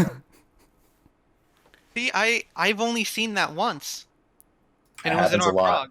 I haven't seen any other group do that on stream, though. It was I just us definitely that have. one time. I definitely have seen people turn colors back. Same here. Okay. Well, I mean, you guys are done right now with this tier. It sounds like it was an enjoyable tier. Like, you're happy with what Square Enix is going forward with. I mean, you have some gripes about some things, but in general, overall, it seems like Square Enix is definitely starting to get a hold of a lot of what the raid community is looking for with raids. Would you guys agree with that, or would you disagree with that? Start to the expansion. Good start. Okay. I'll Yeah, give this it is a a good very start. strong start. It is, Compared to it is- Gate, it is like a compared to tier. Gate, It's a yeah, very compared to good tier. Gate, I think it's superior on every fight, which is great. Okay. You know, maybe Void Walker could make an argument, but they're all great fights this tier. So, yeah, good start. I'm always down for fights that aren't solved just by getting in clock positions. And they did a good job with that this tier. There was some, but there was not a lot of Protean. Okay. Yeah. Actually, there's a go ahead. couple of things I want to talk about with this Sure. tier and changes this expansion. We got baited last expansion by a lot of AoE changes to job kits, and the exact same thing happened again. We didn't have a single ad phase. We had 4 targets up at once max, and they were always kept apart. Like, at most, you got a little bit of 2 target once in one fight. And people were thinking, oh yeah, look at all these AoE changes, all this rebalancing, everybody now does equal AoE damage, and there was not a single chance to actually use that again. We still have no real true ads phases in fights. Which is kind of cool All those because dungeons. that means they can balance dungeons and raid content separately because they can use the AoE changes to balance dungeons for 4-man while still balancing raids, which is really cool. I like that idea. I'm assuming that's probably to do with content they've hinted at in the future, potentially difficult 4-man content. Yeah. The other thing I wanted to talk about was that thematically, I think P4 is probably, excluding maybe A6 and A8, like the best fight in the game. That it actually tells a really sick story, and you go through the acts, and then everybody plays their part, and then you get to the curtain call, and everybody steps up and takes a bow, and then you finish the Curtain fight. call theming is so good. It's so, like, it is incredible. When I realized what they were doing, it it was like, Yeah. oh my god. So, like, this fight was put together very well, artfully, you'd say. Yeah. It was just, it's like reading a book. It's so cool. Really, Hey, it's a one book? of the best names. You're talking about books, Sphere? Is there a reason? Oh my fucking god. I take it back. Oh, Watching a movie. no, dude. It's like watching a play. Yeah, it is. That's what it's all about. Setting Yeah. the scene, and then you go through the acts. I can't believe you've done this, Frosty. I'm sorry. Oh. All right, well, that's cool. That's cool. What else? Sphere, you said a couple of things there. Was there other ones you want to throw in? No, that was the 2 of them. Okay, I gotcha. Yeah, the themes and AoE being literally nothing. I mean, I remember in Stormblood when they gave, like, literally everyone, like, AoE. Not Stormblood, sorry, Shadowbringers, I think, right? Where they gave everyone AoE. There's a lot of theories about it being part of raids and everything, and that completely was washed out as well. But Fool me twice. it's shame on us, man. So I guess the other parts that I want to talk about is, again, this is the first. We're used to having normal mode for 2 weeks for the first tier. There has been consideration that people are like, hey, why don't we do this as a standard? What would your opinion as a world racer be if they made it a standard having normal for 2 weeks? I hate it. I hate it. No. Don't do it. No. In fact, release Savage first.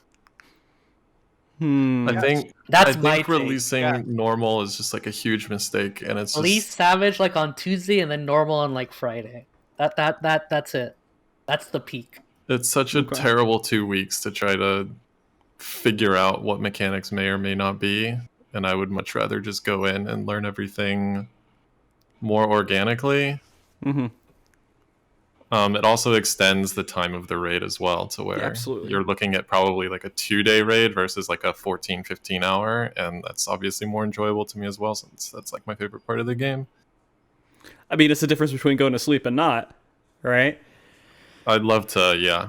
I'd love to just extend it out a little bit and then have a little bit more fun learning new things rather than just... I felt there were a lot of things in Savage that were so similar to normal that I wasn't really like doing a whole lot of new stuff. Okay. The 2 weeks before Savage as well, if you're actively trying to compete and win, you are spending so much time in normal mode, and that's not fun. It's very not fun. Yeah. Yeah, agreed. I was thinking about what you were saying with having Savage out first and then normal out a couple days later. Well, that would make a lot of people who are following the story kind of upset, wouldn't it? Because they're locked behind their skill set to do the story for a couple days. That sucks. Yeah. Just play it on Friday. It's a lot easier to get time off too. But then they'll get spoiled when they people tweet out stuff about the bosses and everything, but they don't have access to it. I mean, people care about spoilers for the entire week that it comes out, right? That's There's true. usually even an ultimatum on people didn't even talk about the expansion story until the 1st of January. I mean, I honestly, I still haven't. I mean, we talked about it so much, a little bit. I mean, on stream here when we do Mog Talks, there's no spoiler warning things. We just don't try to actively spoil things, but we're not going to avoid making a point to avoid spoilers here, just because it doesn't make any sense at this point. But yeah, I don't know.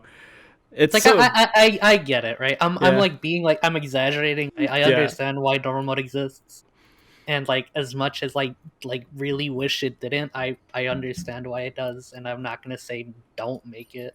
Right. It's obviously it's the easy solution to just release them both at the same time. Yeah. It's exactly. I mean, it would be actually kind of a shame if Savage was released first, because it would definitely spoil the story in a lot of ways for the people that want to enjoy the story of normal modes. Right. But a simultaneous release without requiring normal modes to do Savage would be pretty cool. Or we could just jump straight in. I'd be down with that. I'd be down with that. So there's a problem with that, and that it then makes you have really difficult decisions about going into normal modes to actually learn stuff. No, you just get an extra eight-member team to do it for you. Exactly. That just means more resources for the race of people analyzing normal at the same time. Right, yeah, that's more what I was You'll talking have about. You end up having out-of-raid stuff be more impactful, and I don't think any of us actually like that. I like it. I think it builds a community. I think the community aspect is underrated to stuff like that. But it's so isolated within a team as well. You're just saying which team has the most resources available to them, has the biggest advantage. And I don't like that. I like everyone being on a level playing field. I do too, but I don't know why that has to be exclusive either. I don't know. I'm sort of conflicted. Would you be fine if they just went, just kept going as normal, and then the next two are going to be, you go through normal real quick, and then you go through Savage, and yes, you'll be perfectly happy? Absolutely. Yeah. Okay. That's what everybody's expecting, and I mean, then that's fine. That's a fine system for me too. It's whatever. I just don't like normal modes because while people are getting spoiled the story, I'm getting mechanics spoiled too. I'm being completely unironic here. No, I got you. No, I get it. There's one other thing that actually plays into the normal mode stuff, is that it kind of creates a little bit of a difference as well with crafting. So when you have normal modes come out, it gives a little bit of buffer time where the gear doesn't really matter too much. And crafters being ahead or behind, it gives them a buffer window for the first couple of fights where the gear will actually matter in Savage. Whereas if Savage comes out by itself at the same time as crafting gear, you have this rush, and some groups will get their gear in 35 minutes our first set was created in. And some groups will get their gear in 6 hours, and that is a huge difference. Yeah. Which I don't like. I had my whole set of gear completely pentamelded, ready to go in my inventory when we entered the second fight. Yep. which is Jeez. like That was actually huge. fucking Yeah, insane. I don't know how they do it every tier, but they do it. It's insane. Shout out to the crafters real quick too, of course, right? Yes, big shout out to the crafters. They- Of course. They Shout out. killed it. Absolutely Yeah. Shout destroyed out it to the this time. crafters that like actually just went to Siren to fairy stuff as well. Dude, they went above and True. beyond, and Had- they've been going above and beyond recently. We have the best crafter team. I had 650 pots or something like that on me. Because Grade like, 6s, right? yeah, they gave us like 70, and when we started popping them on Phoenix, I was like, man, these are usually a pain to get. I don't know how long it takes to make them. Hey, please go make some more. And then next time, like 2 hours later, they're just like, okay, here you go. And they give me like 650. I'm like, I'm good for the whole expansion. Yep. Yeah, That's and the ultimate points gatherers. right there. Sorry, and the gatherers, right? The people out there they're gathering. the same people. Oh, okay. The same people.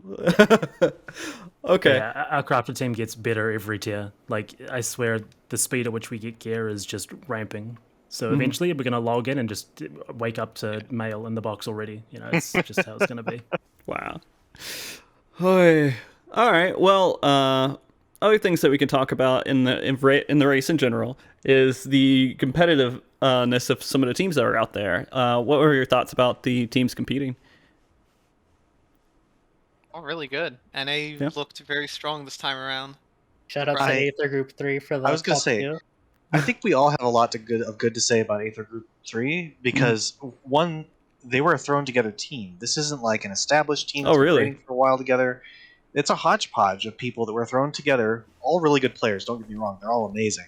Right. But seeing them jump together, have not that long to establish some kind of synergy, and then perform that well was really.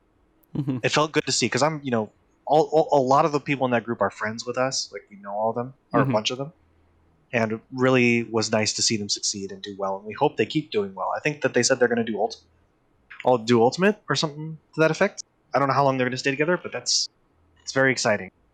I mean, that's pretty awesome. I'd love to see them in there. Their goddamn name of their group, though, dude. Like, I mean, I think at this point you've already seen like every single possible like group name on the book. Yeah, because I mean, they won world first. So Kana and his team with Aether Group 2 won world first with DR Savage, right? Gonna be Aether Group 4 next year. Yeah, maybe they'll be 4 next year, and I don't know. DR Savage was just a weird race because there were not groups names really as much, right? It was really It wasn't just really a race. Yeah. It was really just that one group. Like, all right, let's get a bunch of people, and another group at the same time went, all right, let's get a bunch of people. And that's how it ended up. Yeah, and I was like, all right, I'm somewhat tracking this. I wasn't expecting to do it. I was expecting to wake up and like a whole bunch of teams have cleared it because it was easy content. But it was still going on. It wasn't cleared. I was like, all right, this group of people are doing this.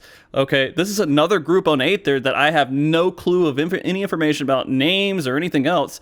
All right, so they're the second Aether group that I know. So Aether Group 2. And I put them on the list, and then they're like, what the fuck, right? I was like, I think you kind of like embrace that, and I like accept it. Like I'm happy for Aether Group 3. Yeah. And so I was like, okay, let's go with it. I was like, hey, we could change the name, whatever you want me to call it. And they're like, nope, that's it now. Fuck you. And I'm like, okay, that's what it is. Why do you you're lucky hate they the name that you You're lucky they hate? registered it all. They didn't register. It's just me tracking. Well, I mean, for this race, yeah, I'm lucky they Okay, that's registered. fair. Yeah, for this race for sure. And tracking the Final Fantasy 14 race has always been a pain. And I got to say, thank you guys for being so tweeting out and letting us know kind of when you guys are clearing bosses, because it does make it more exciting to know that stuff. And so that does mean a lot. I know like the alternative is just not saying anything, which there are a lot of groups that do that, and they get a clear at the very end and they announce that, which isn't bad. There's nothing bad about it, but it does make it kind of exciting to get those messages. So thank you guys for doing that. Oh yeah, we wouldn't change that for anything. We love our hype tweets. Gotta get from the Cleese cloud. V and Sindolf. I Fair. viewing cutscene to the team again, and I feel really bad about it. You should. I do. You keep But- doing it because you're a clout chaser. Clout waits for nobody, dude. I gotta do it. Stop may wait for nobody, but you need to wait for the team. By the way, I think I did it as well this tier, but you know. I want to congratulate from Aether Group 3 in particular, Momo, their healer, who's definitely going to be confused with Momo-sama now. Yeah, 100. A whole lot more than before. But big shout outs, big Momohime fan. Yeah. He came to me and we chit-chatted about the tiers a whole bunch right after he cleared. It was great. That's awesome, man. Yeah, well, I'll get both of them on the show, and we'll just have a Momo show. I don't think I've ever heard Momohime say a word. I don't know. Oh, okay, that's fair. Back to the original question, though, Frosty, about other teams you're talking about. This was the tier that I've been like. I don't usually get nervous or like anxious before tiers, but I genuinely was before this tier. I think there was a lot more pressure on us, like as a team, but there's also way more competition than I think there's ever been before. And it just seems like it keeps getting more every single time that there's a race on. Like Entropy's really strong. Whatever they ended up with their name is something about belts, clops and folds. They're a really strong team. Yeah, equipped the belts. I think they were. Yeah, they were. Yeah. It took them a while to figure out. I think they figured out maybe like hours before they were going to raid. But yeah, no, it was awesome to see Layla back in the fold with everything and that group going out and doing it. And then there was Krill, of course. They are like the kind of competitive, like off to the side streaming team from JP. It was awesome to see them going again. That's the group that Arthas actually raids with, I think. Yeah. Stall's team always does really well. I had their stream open on a second monitor just in case. Yeah, that's what it is. And then there's, one ace that a really good job again. Horrorglori and that whole team is amazing. And then there's just a handful more, like Why You Mute It, Paranora, DN, which DN is part of Radiance, right? Yeah, they're another Radiance group. Yeah, what does DN stand for, huh? Come on, dude. Did they get like World 7th or something? They actually did pretty well. Yeah. Really good. Well, they got like 9th. There was a couple JP teams. 9th? So, okay, yeah. It's still a really good show. They definitely did better. I think they did better than they were expecting, which is, I'm really proud of them. Yeah. Really good show, guys. Absolutely amazing. And so I was pretty happy to see the competitiveness this tier. And I think that this may grow. I mean, I don't know. Savage is one of those things where so many people can compete because it's a one-day race, right? It's completely different.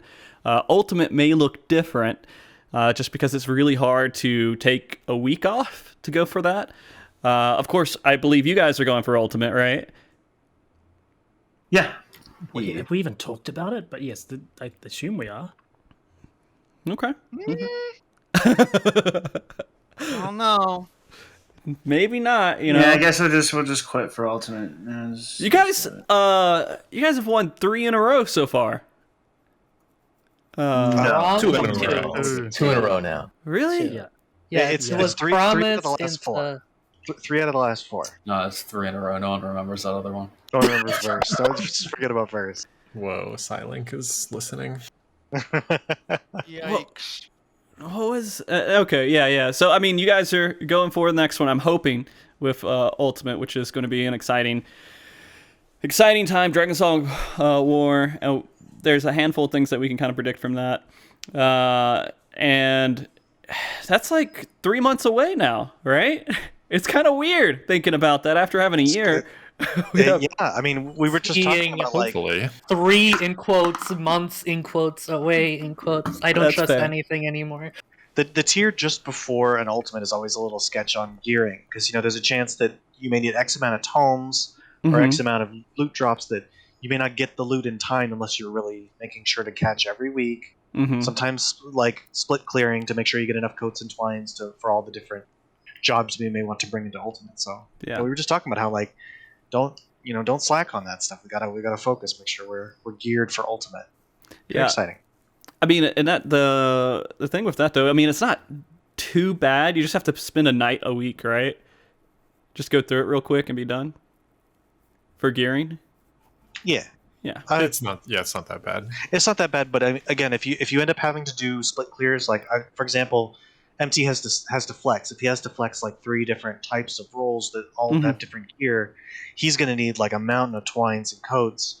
which means we need to split, clear, and funnel to get him enough. But that's probably not going to happen. I'm not going to have him straddle three rolls, but you never know. Never know. It's always good to prepare. Okay. So Ultimate coming up. I guess I should ask this because it's in my head. Talking about streaming again. If you guys want to talk about that, it's completely up to you. About thoughts on streaming in the future. Say it again. If anyone out there wants to give $10,000 to everybody in TPS, consider it. Any oil princess? I think last time we were a little too preemptive with teasing, so let's not. That's fair. Let's not get hopes up. We haven't decided yet. We haven't talked about it. So yeah, that's all we. It's absolutely worth considering. But I mean, I'm in my head, so thinking about that logically, it's giving up the advantage that you have not streaming, and there's probably a price that's worth it, but if there's no price out there, then why would you even do it? It doesn't make any sense. So I think for like everyone in the team, goal number one has always been, we want to win. Yeah, we're all very competitive. It'll really come down to external factors and like a lot more discussion and preparation for streaming and stuff like that. It's something we have to. We don't want to just throw up a random stream with voice comms and just call it a day, right? We want something a little. You're gonna be production. Yeah, we wanted something that is a little more hype than just that. Fly into a room, get a gamer room for like a week. Gamer room. Yeah. Exactly. Not a house. You're gonna sell out. Go big. Yeah. And we'll get a gamer house. We'll get all the big tech sponsors. Oh, look at this shit! We're gonna get jerseys, matching jerseys. We'll get face reveals on everyone. This is gonna be hype. Hell yeah. Oh, get a big whiteboard in the background. Yeah, right? And Cleese is just gonna be sitting there drawing on it. Honestly, half the time I'll probably be like doodling flowers, but that's okay. Yeah, I would be actually completely for streaming but like the thing is, like, if our goal was to put on like a good show, something entertaining, something like that, because with a lot of these fights, if you stream, you're losing. Yeah, and that's just the reality of it. Like, you can look at Act 2, for example. Best example is Act 2. Act 2, you have to deal with decoding the whole thing, executing everything you're talking about, changing it every single pool, and also dealing with the mental load of that. Whereas you can be a group that's watching a stream, pop into the stream, and just be like, oh, I know how all this works now, they told us. They don't have to deal with any of the extra mental that goes into all of that. That's going to tire you out. They're going to know what to do immediately. And it's...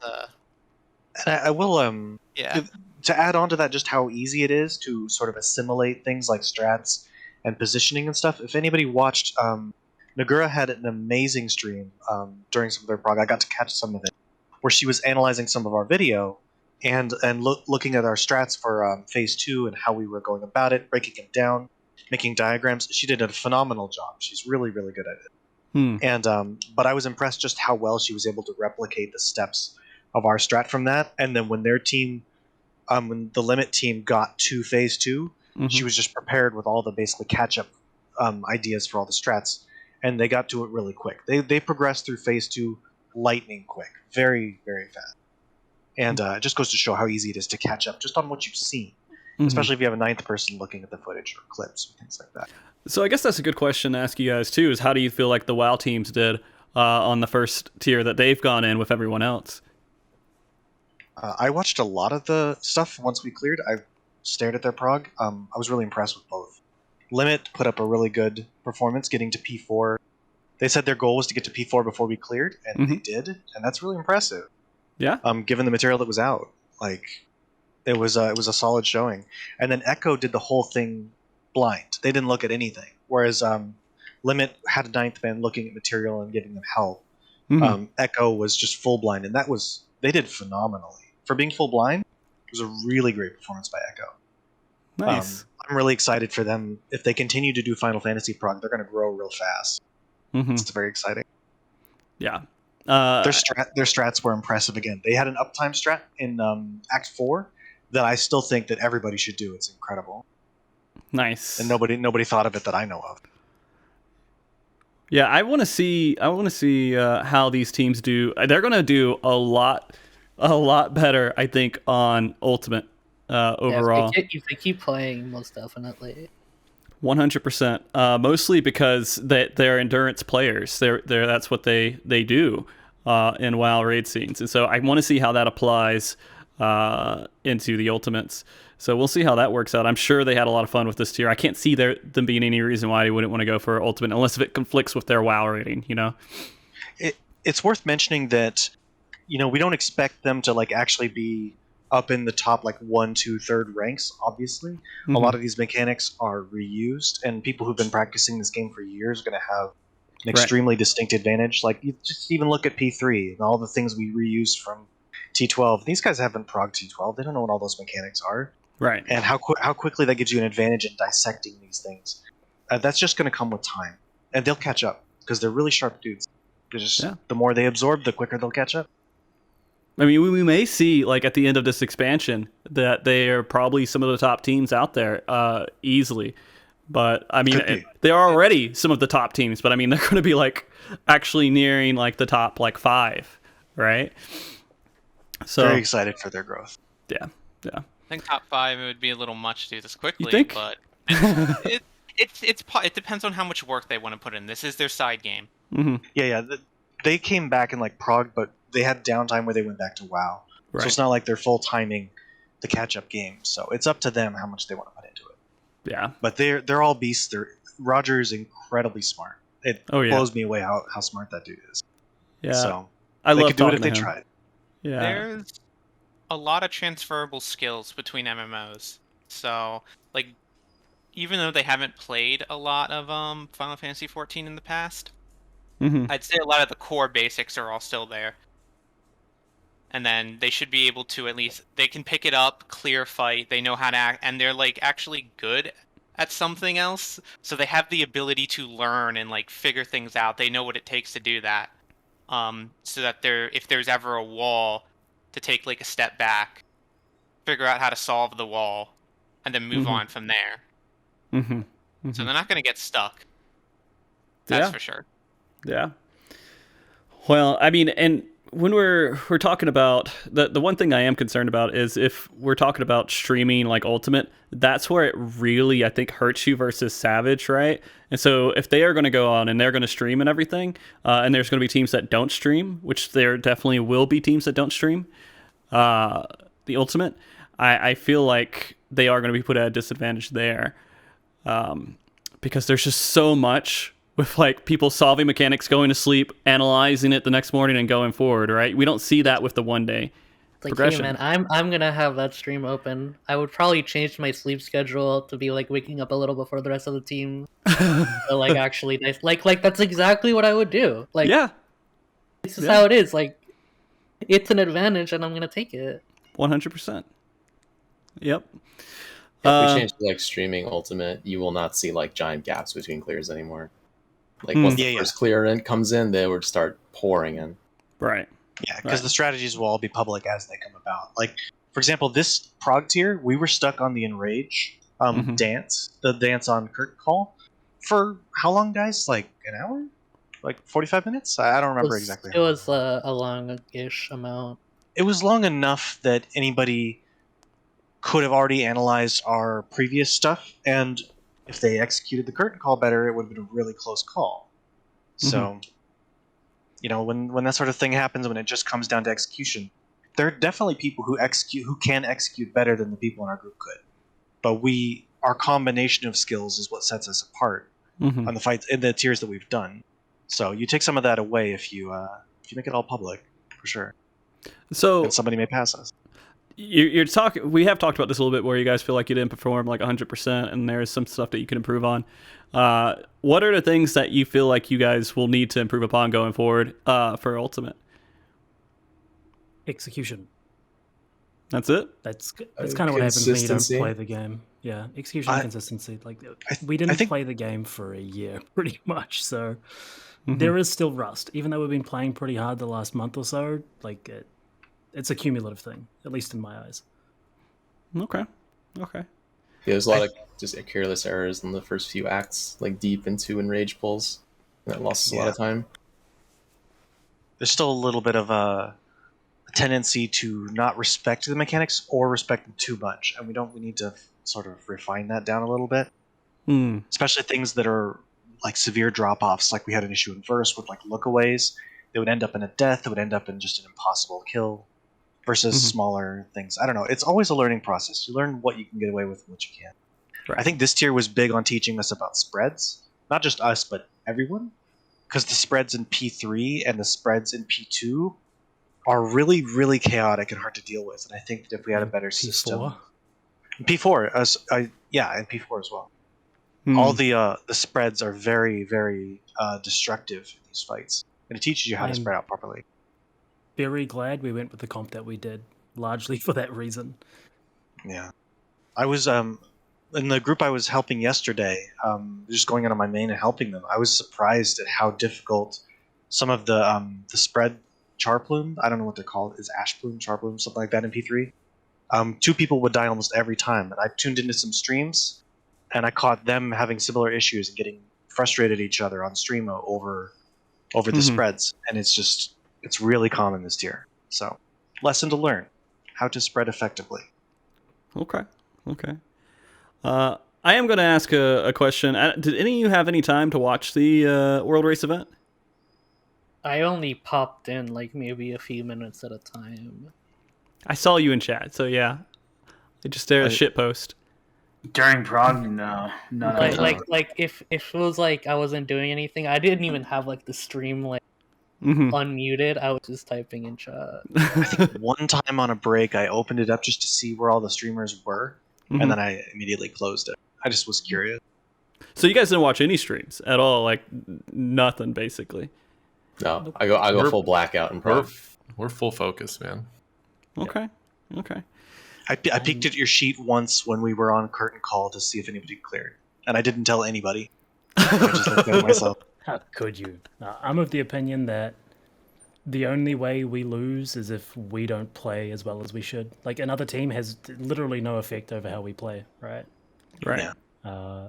So seeing where other people are changes nothing. We either play well enough to win or we don't.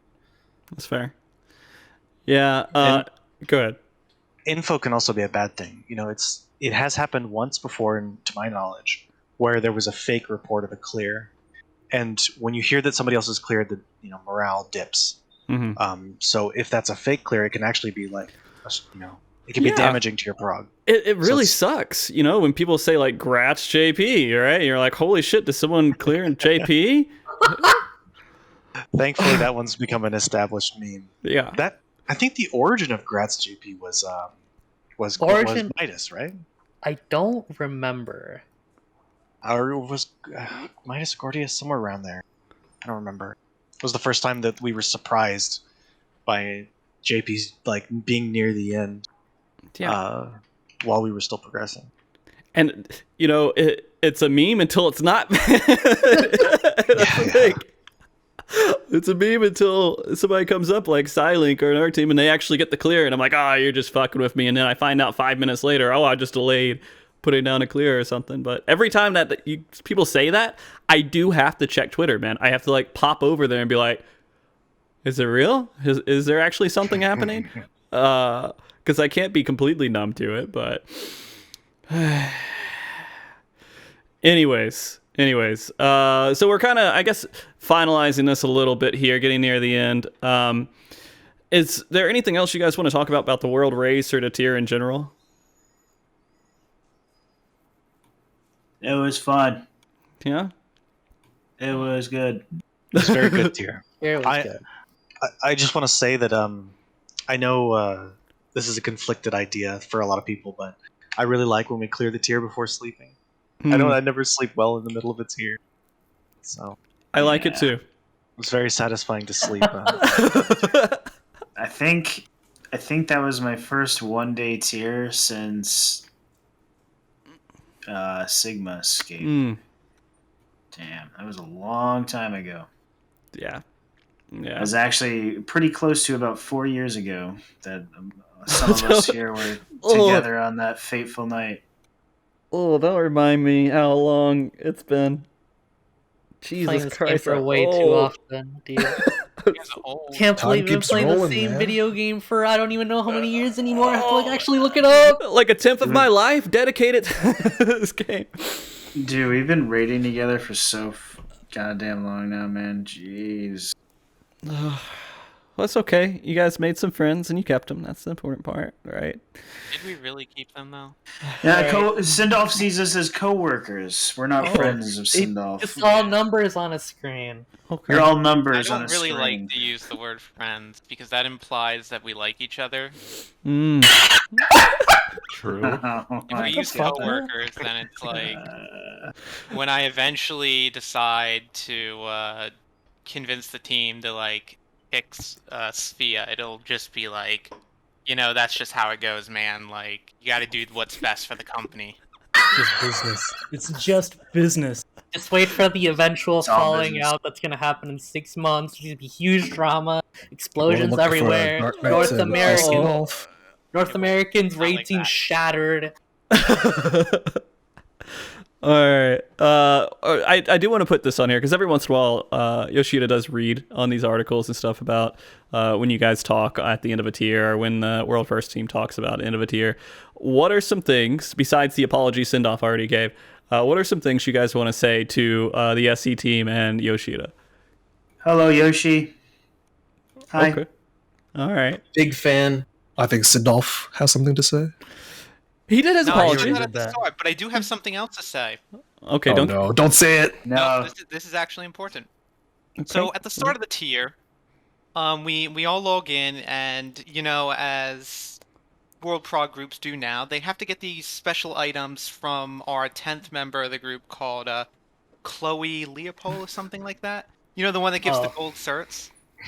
So Yep. one of our crafters was handling this. And as they were trading, like talking to people, trading all the gold certs, passing around absurd amounts of gil, because these things cost a lot. Some groups were paying like 35 million for each. And we had one for every member of the group, so multiply that by 8. That's a lot of gil being thrown around. SC had flagged their account for suspicious behavior and kicked them out of the game like 30 minutes into the tier. They were able to get back in by changing, I think, some of their password stuff, but Yep. Yep.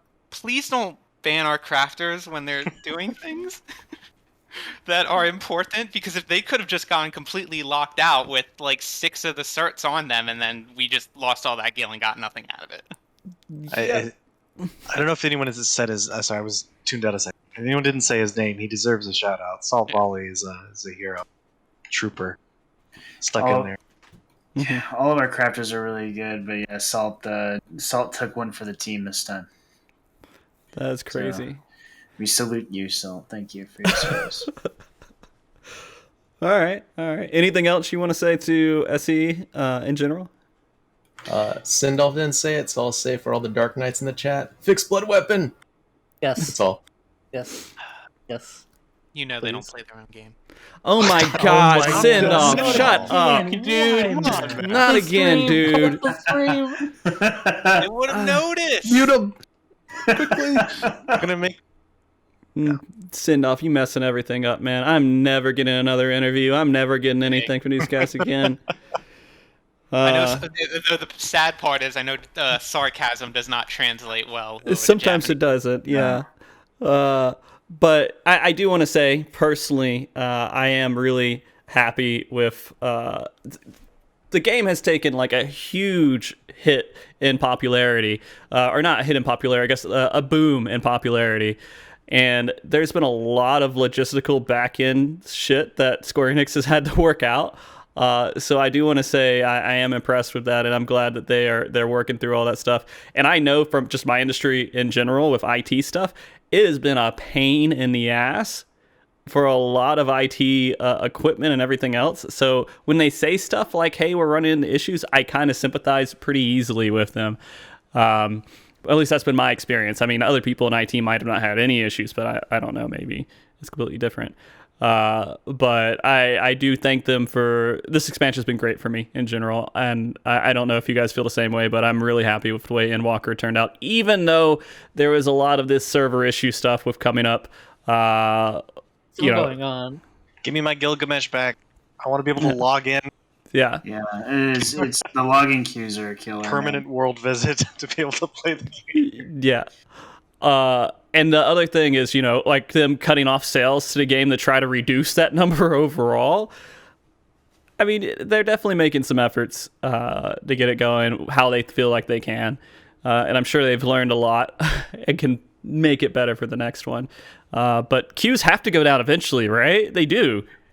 It depends where you are. Like, it's funny because I remember trying to log into Gilgamesh the other day and it said 4,000 person queue, and I'm like, I'm not getting in today. Okay, let's go to Crystal, 400 person queue. Yeah. All right, on Balmung of all places, and I'm like, all right, time to go to the quicksand. Sandal learned about the quicksands and he's addicted. Oh no. God. I guess if I had to say something to Yoshi P, I'd say, the flagship job of this expansion is Paladins. Please buff Paladin, please. Make it do some damage. Help! I would like to say thank you to Yoshi P for everything he's done for Scholar. I've been sad about this job ever since Stormblood came out, and it's finally back to something I'm really happy with, I'm really proud of, and it's so much fun to play. So thank you for giving me my Scholar back. Nice. Anyone else? Yeah, general statement would just be, this is probably my favorite Savage tier in a really long time. I think the developers have done an incredible job on it. So just thank you for that. Yeah, since Midas for me. Agreed. And real quick, go ahead. I'm gonna fuck this up, so please don't bully me. 日本語が難しい。ごめんな、ありがとうございます。Yoshida-san. Did you just fart in the middle of that? No, I misspoke. Oh, okay. He exhaled. I was mad about the mispronunciation. All right. Sorry. Yeah, and go ahead. I don't know. Sorry, go ahead. No, I was going to say real quick, Sophia, you said you enjoyed this tier. It's been one of the best ones so far. Just so we make sure we make it clear what you enjoyed overall, can you emphasize those in like a real short, quick few points? Oh, yeah, sure. I think the theming of the tier was incredible. Like, I've never felt so immersed in raids since, like, Coils. I think the difficulty ramp was actually really well hit for a change. I've been a little disappointed about third tier fights in the past, but they actually bridged that gap really well this time. And I think the final fight is just a masterpiece. Just thematically incredible. Okay. So thematically, you think that this is like definitely one of the best. Okay. Yeah, by far. Okay. This tier did not have a weak fight where we were like, man, I wish that wasn't in the tier, which is great. There's usually one weak somewhere. Mm-hmm. They took risks and invented new stuff, and none of them felt out of place or strange. It was all like cohesive. So they took the good risk, right? Like they made risk that paid off in the end. They weren't like risk that just completely flopped, and that's what you enjoyed. Yeah. Okay. Yeah, absolutely. Okay. Anyone else?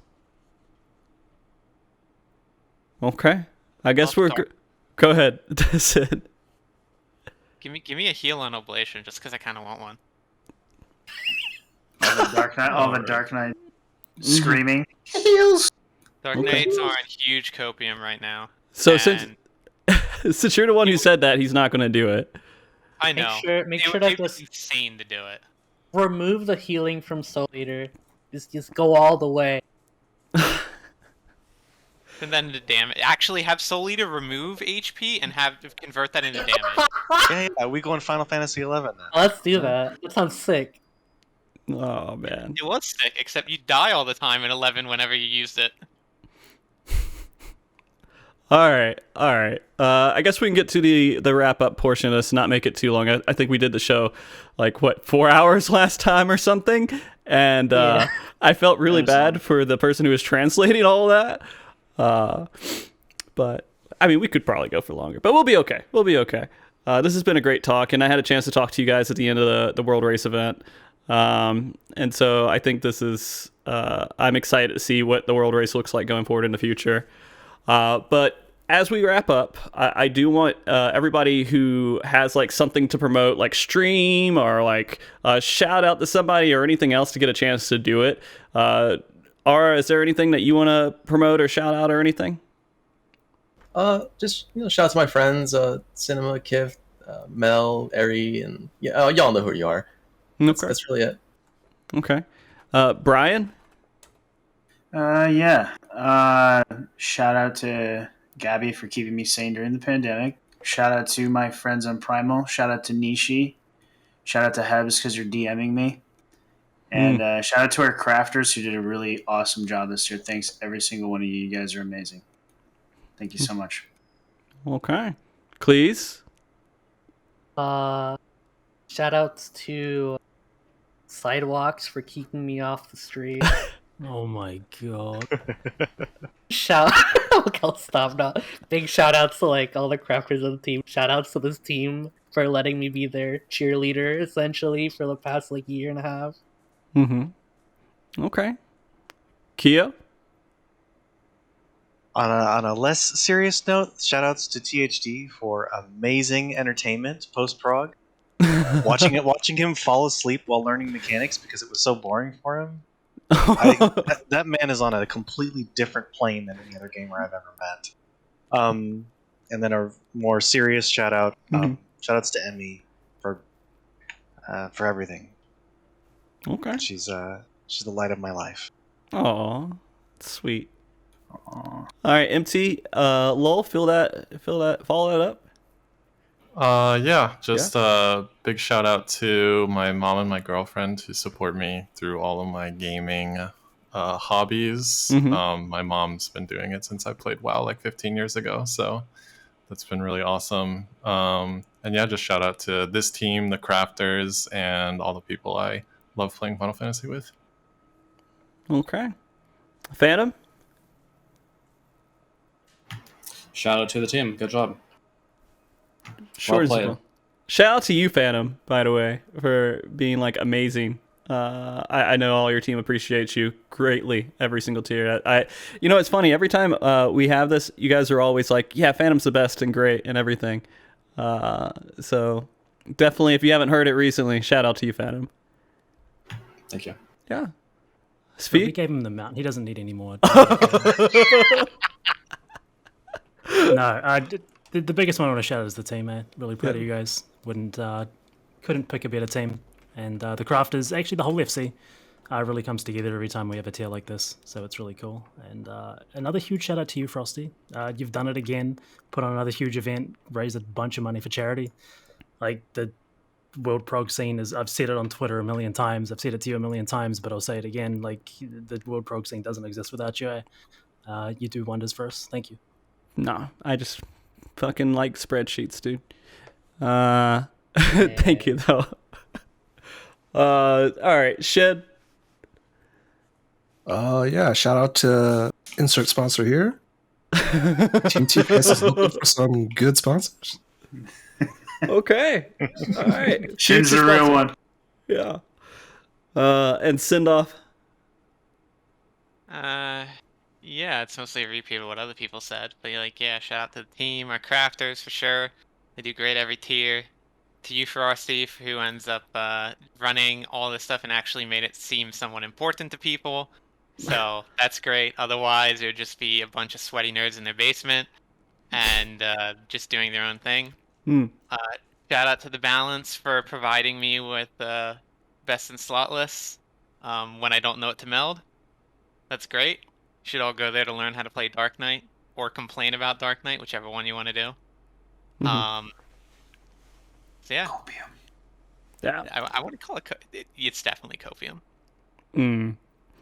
Well, I appreciate you guys all coming on. I want to do my own shout outs for the World Race stuff real quick too, because you guys mentioned that.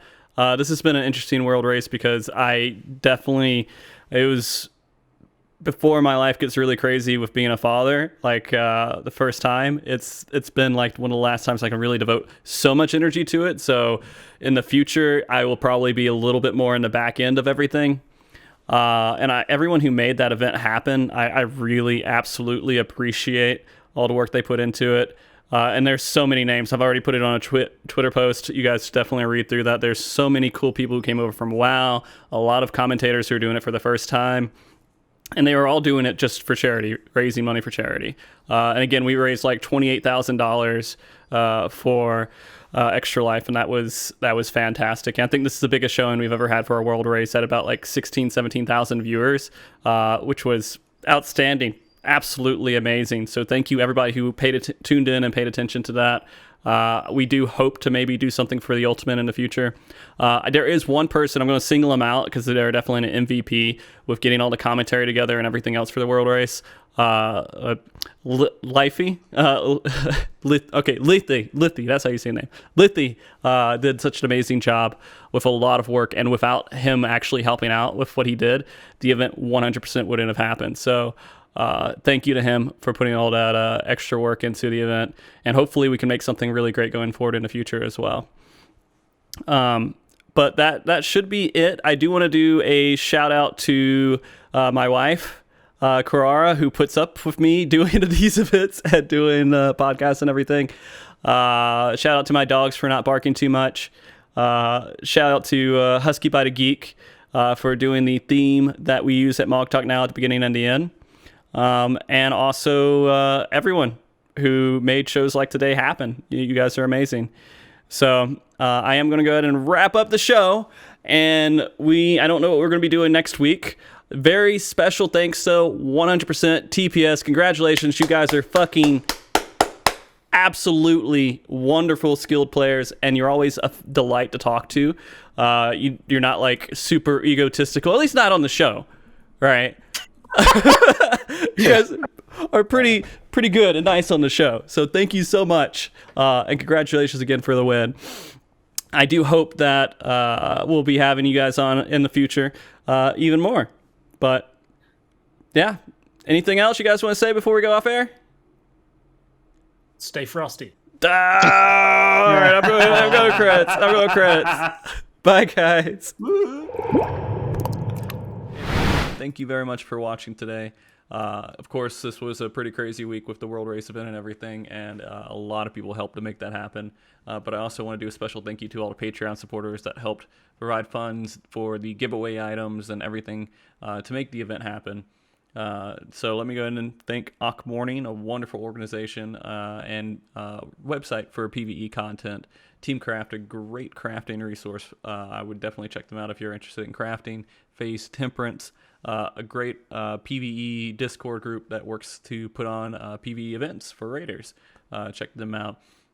And of course, there is some really just cool people who just want to help out. Dude, it's Antonio, D Fury, JJ, Little Dude, Mr. Dan, Nami, Niradia, Psyche, and Dirk. You guys are all awesome. Thank you so much for your support. Again, all these funds go straight into resources like the World First Race. So with that all being said, all have a wonderful weekend. Thank you. Bye.